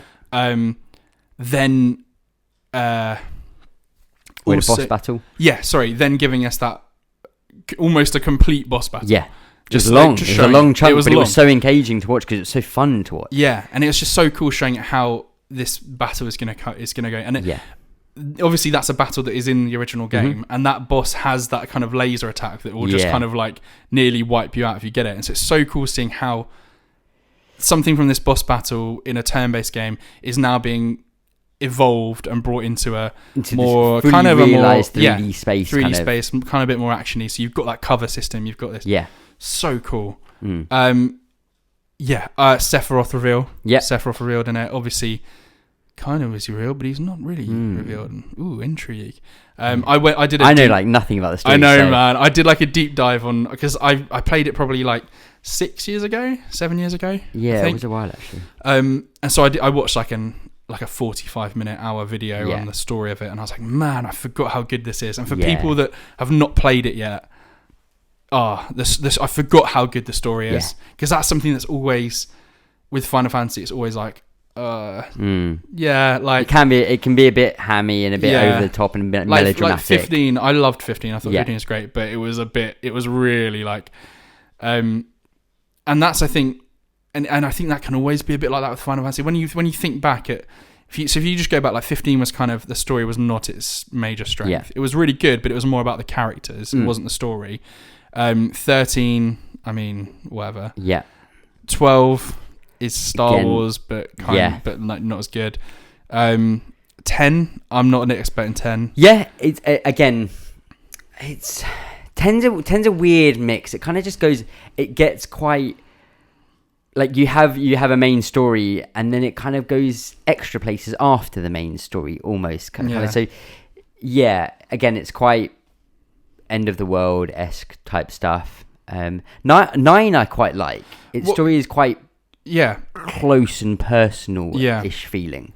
And because I feel like, and I might be like crucified by people if they hear me say this, but I feel like 6, 7 and 9, they're the ones that are kind of, the story is seen as good, as well as other, the game and how it works. They're the ones where the story is kind of like the central point to it. Yeah. And I feel like 8 just, it's kind of like a romance, isn't it? Yeah, but also suppose it's like batshit crazy. Yeah. Like very weird. So yeah, if you're interested in this game, don't look stuff up. Yeah. I feel like you can kind of ruin stuff for yourself. I know one big spoiler. Oh, do you? Don't say it. I won't say anything. Don't say it. Tell me after. Yeah. But other than that, I basically know. Oh, I know. I think I know what you know. Yeah. And that's like not even. Yeah. That's obviously a spoiler, but that's like not even. I feel like it's even like shown in trailers and stuff. It's probably one of the biggest moments of video games. Yeah. So I know that. Yeah. But when that happens, that's going to be so sick. Yeah, absolutely. Man, I just from the moment of that splash title screen to then, like I said earlier, the panning over Midgar with that music starting, you're just like, yes. They nailed it. Absolutely nailed it. Absolutely smashed it out of the park with that, how they showed that game. Yeah. So fantastic stuff. Loved it. Can't wait. So excited. I want that art book. I want that. Yeah. I want to pre-order that thing, man. Yeah. Yeah. You need that Super statue. Excited. So that leaves you with my number 1, which ties in with your number 3. Cyberpunk. Yeah. I'm so jazzed. It's gonna be so good. A lot of this as well is from over the last, we're in June now, aren't we? So I think I restarted The Witcher in February. Oh yeah. So for 4 months, CD Projekt Red has dominated my gaming landscape for the last 4 months. And I think I kind of said this to you to the side just after I'd finished the main game. I said, like, I think that's a 10 out of 10. I think it's almost perfect. and I also would never have thought I'd ever say this, but I think it might be my favourite game of all time. And I never, like, that is a very coveted point with me with Metal Gear Solid kind of related stuff. After now finishing Heart of Stone and Blood and Wine, I think I would 100% say it is my favourite game of all time. I am blown away by that game as a whole. Sorry, go on. No. So I was just going to say, from following up with that, and then from what we've seen in the trailers and where they're going with Cyberpunk, it just looks like they're continuing the greatness that they've already laid down and just putting it in a new setting with new characters and just expanding on it, making bigger and better. I'm so, I can't explain how excited I am for this. So game. I've been playing a bit of Witcher 3. Yes. Literally earlier today I was playing a part, and I'm just sort of like running through, because obviously I've played a bit before and I'm now trying to get to the point where I finished last time. Yes, just kind of catching up basically. And I'm running through trying to get to this next point that we're playing at, and then I come across a quest and I'm like, oh, okay, this guy, his pigs are a bit weird. He was getting attacked by bandits, I think. He's getting attacked by So bandits, and then he mentioned that his pigs were acting weird. So I go and check his pigs, and I'm like, oh, his pigs are magical. Something's wrong with his pigs. And so then I had to go to this weird, like, underground dungeon cave thing, and I found out that the pigs are actually people, and that they were very greedy for this gold in this world, but the gold was cursed, and the cursed gold turned them into pigs. And so I have to take the gold back, and for them to be able to turn back into humans. And I'm like, man, this is so dumb but so good. Just a completely random, like, I just walked past this guy and I was like, oh, that's cool, I'll just see what he's talking about. And then it's a full-fledged, this whole village has been screwed by their greed. And their greed has literally turned them into pigs. So simple but so cool. So well done. And what I love about that, and it happens so often, is that doesn't even... So the way The Witcher works is that you have your main quests, which are literally in your main quest little log, and you have your secondary quest, which will be those kind of things. But most of the time, the ones that are in your secondary quest logs are secondary quests for the main characters that are giving you the main story quest. So they're kind of, oh, would you mind also doing this for me, or help me do this type of thing. These are the ones where you're literally just running around in the world and you just bump into something and suddenly it's a quest. And it's just incredible how detailed those random ones, they're not even set out that you would ever need to know they exist whatsoever. You could never have done that, I did earlier. It's and my point is, just imagine how that care and attention to side quest is going to be in this world of Cyberpunk, which is so heavily populated with NPCs, which is such a, anything can really happen. Think about where they could go with some of these themes, and I'm so excited about that. It's the way I would describe it is, I think it looks dense in the best way possible. It looks like you are going to consistently be dealing with stuff and having stuff to do. I'm so jazzed, and just the fact that Keanu Reeves is in it is just that's so cool, amazing. Apparently, he's got the second most lines recorded in the game as well. I think it might be the most. Is it the most? I think it might be the most. Cool. It's first or second. He's got a lot to do, because he's not just going to be like a sort of drop in every 10 hours or something. I think he's like your main companion guy but it's not clear so far whether he is a goodie or a baddie or kind of where he's going. I'm sure it'll be somewhere in the middle. Very excited for that. So my question is,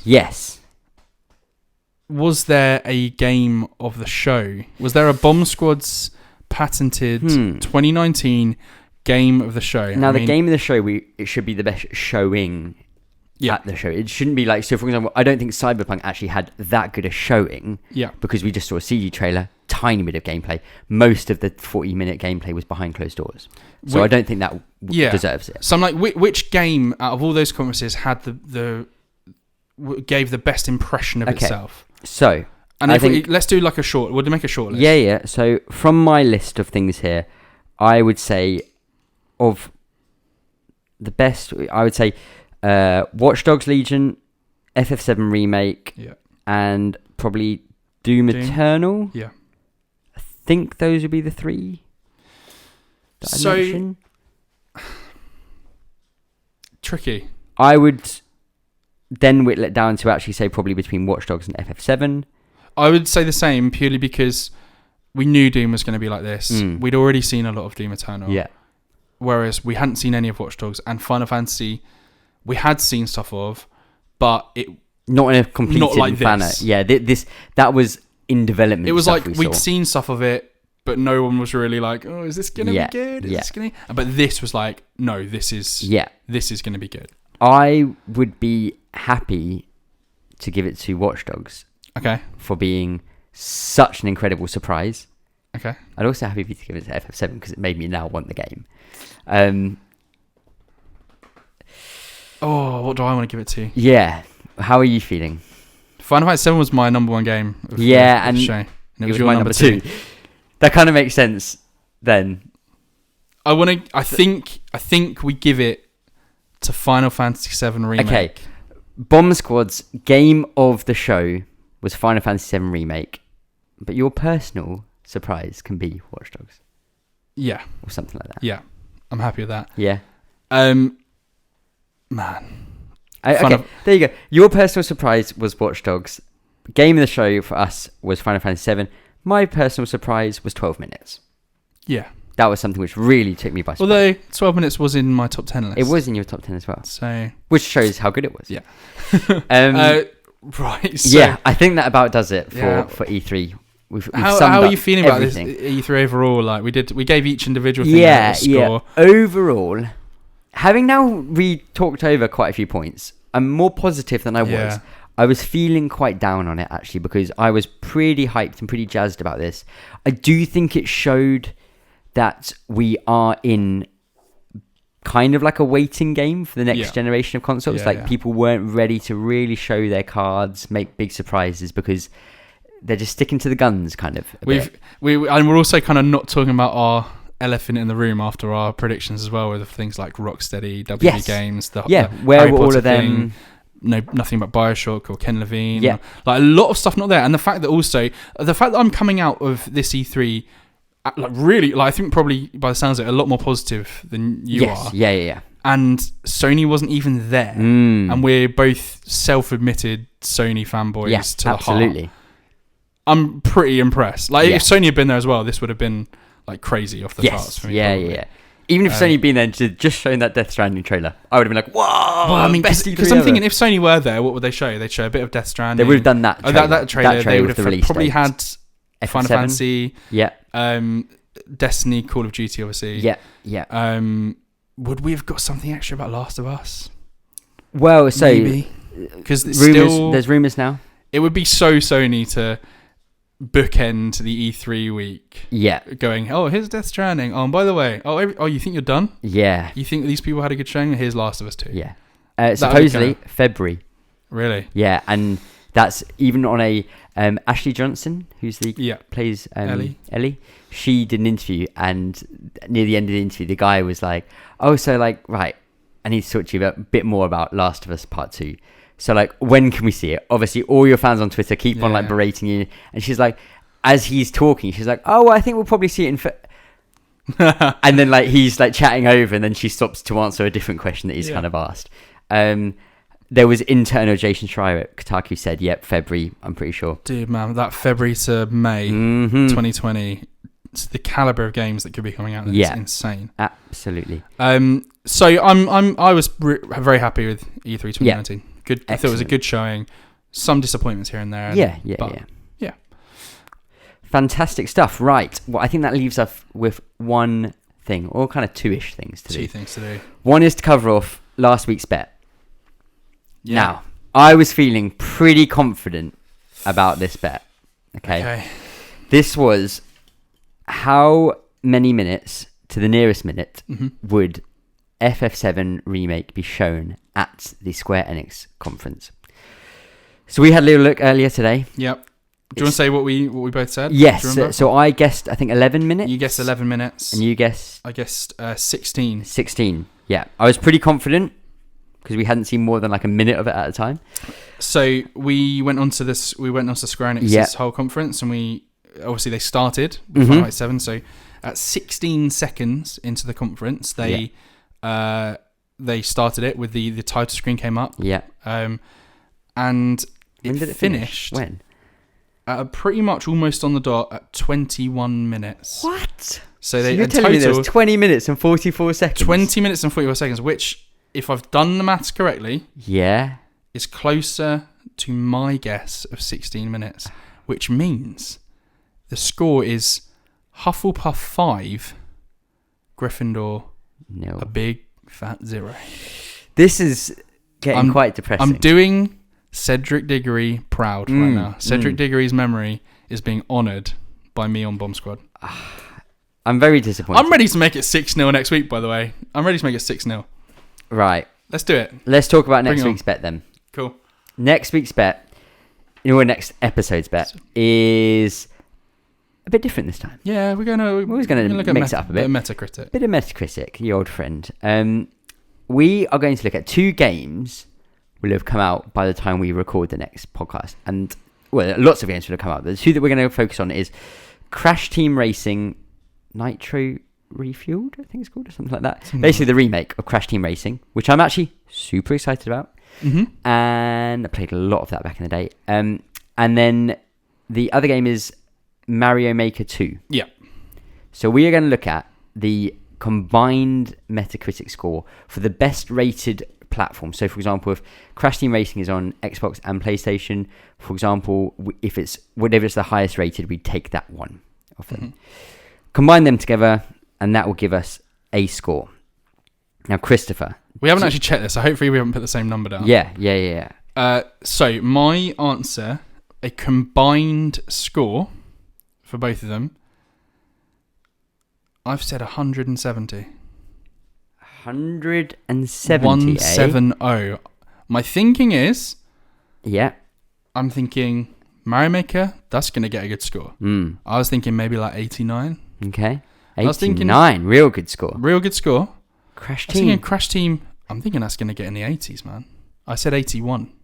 Yeah. Because I think people like that game. There's going to be a bit of nostalgia with that one. Yeah, absolutely. So 81, if I did my maths right, plus 89 is 170. What's your bet? Not 170. Is that because I just scribbled it out. I have said 171. Oh, you dick.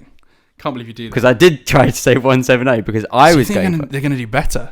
You're going with... Yeah, because I was thinking an 86 and an 84. I don't know which way round. So you would have actually come out 170 as well? Yeah. Damn. So I'm going to go 171 because I'm erring on the caution of positivity. But now that means that over the next couple of weeks, I'm just hoping that they kind of flop a bit. Yeah, which would be terrible. It'll be fine. They'll win. I'll win. I can be happy. And you can just be sad for once. I'm even more confident. I was thinking I was overshooting it a little bit. So I'm actually thinking Hufflepuff's coming in 6-0. Oh my goodness. Come on Mario Maker 2 and come on Crash Team Racing. You can pull through. You can I feel like it's Crash Team Racing. For some reason I randomly wrote down 190 initially. And that would involve both games getting like a 95, which would be phenomenal. It'd be incredible. So I'm going 171. That's locked in. You've got 170. Yes. Also locked in. We'll find out the results in roughly 2 weeks' time. Excellent. So all that leaves us to do is to say thank you very much, Chris, for being my co-host. Thank you so much. It was a lot of fun. And thank you to everyone for listening. And I hope you have a lovely couple of weeks. Bye. Bye. Bye.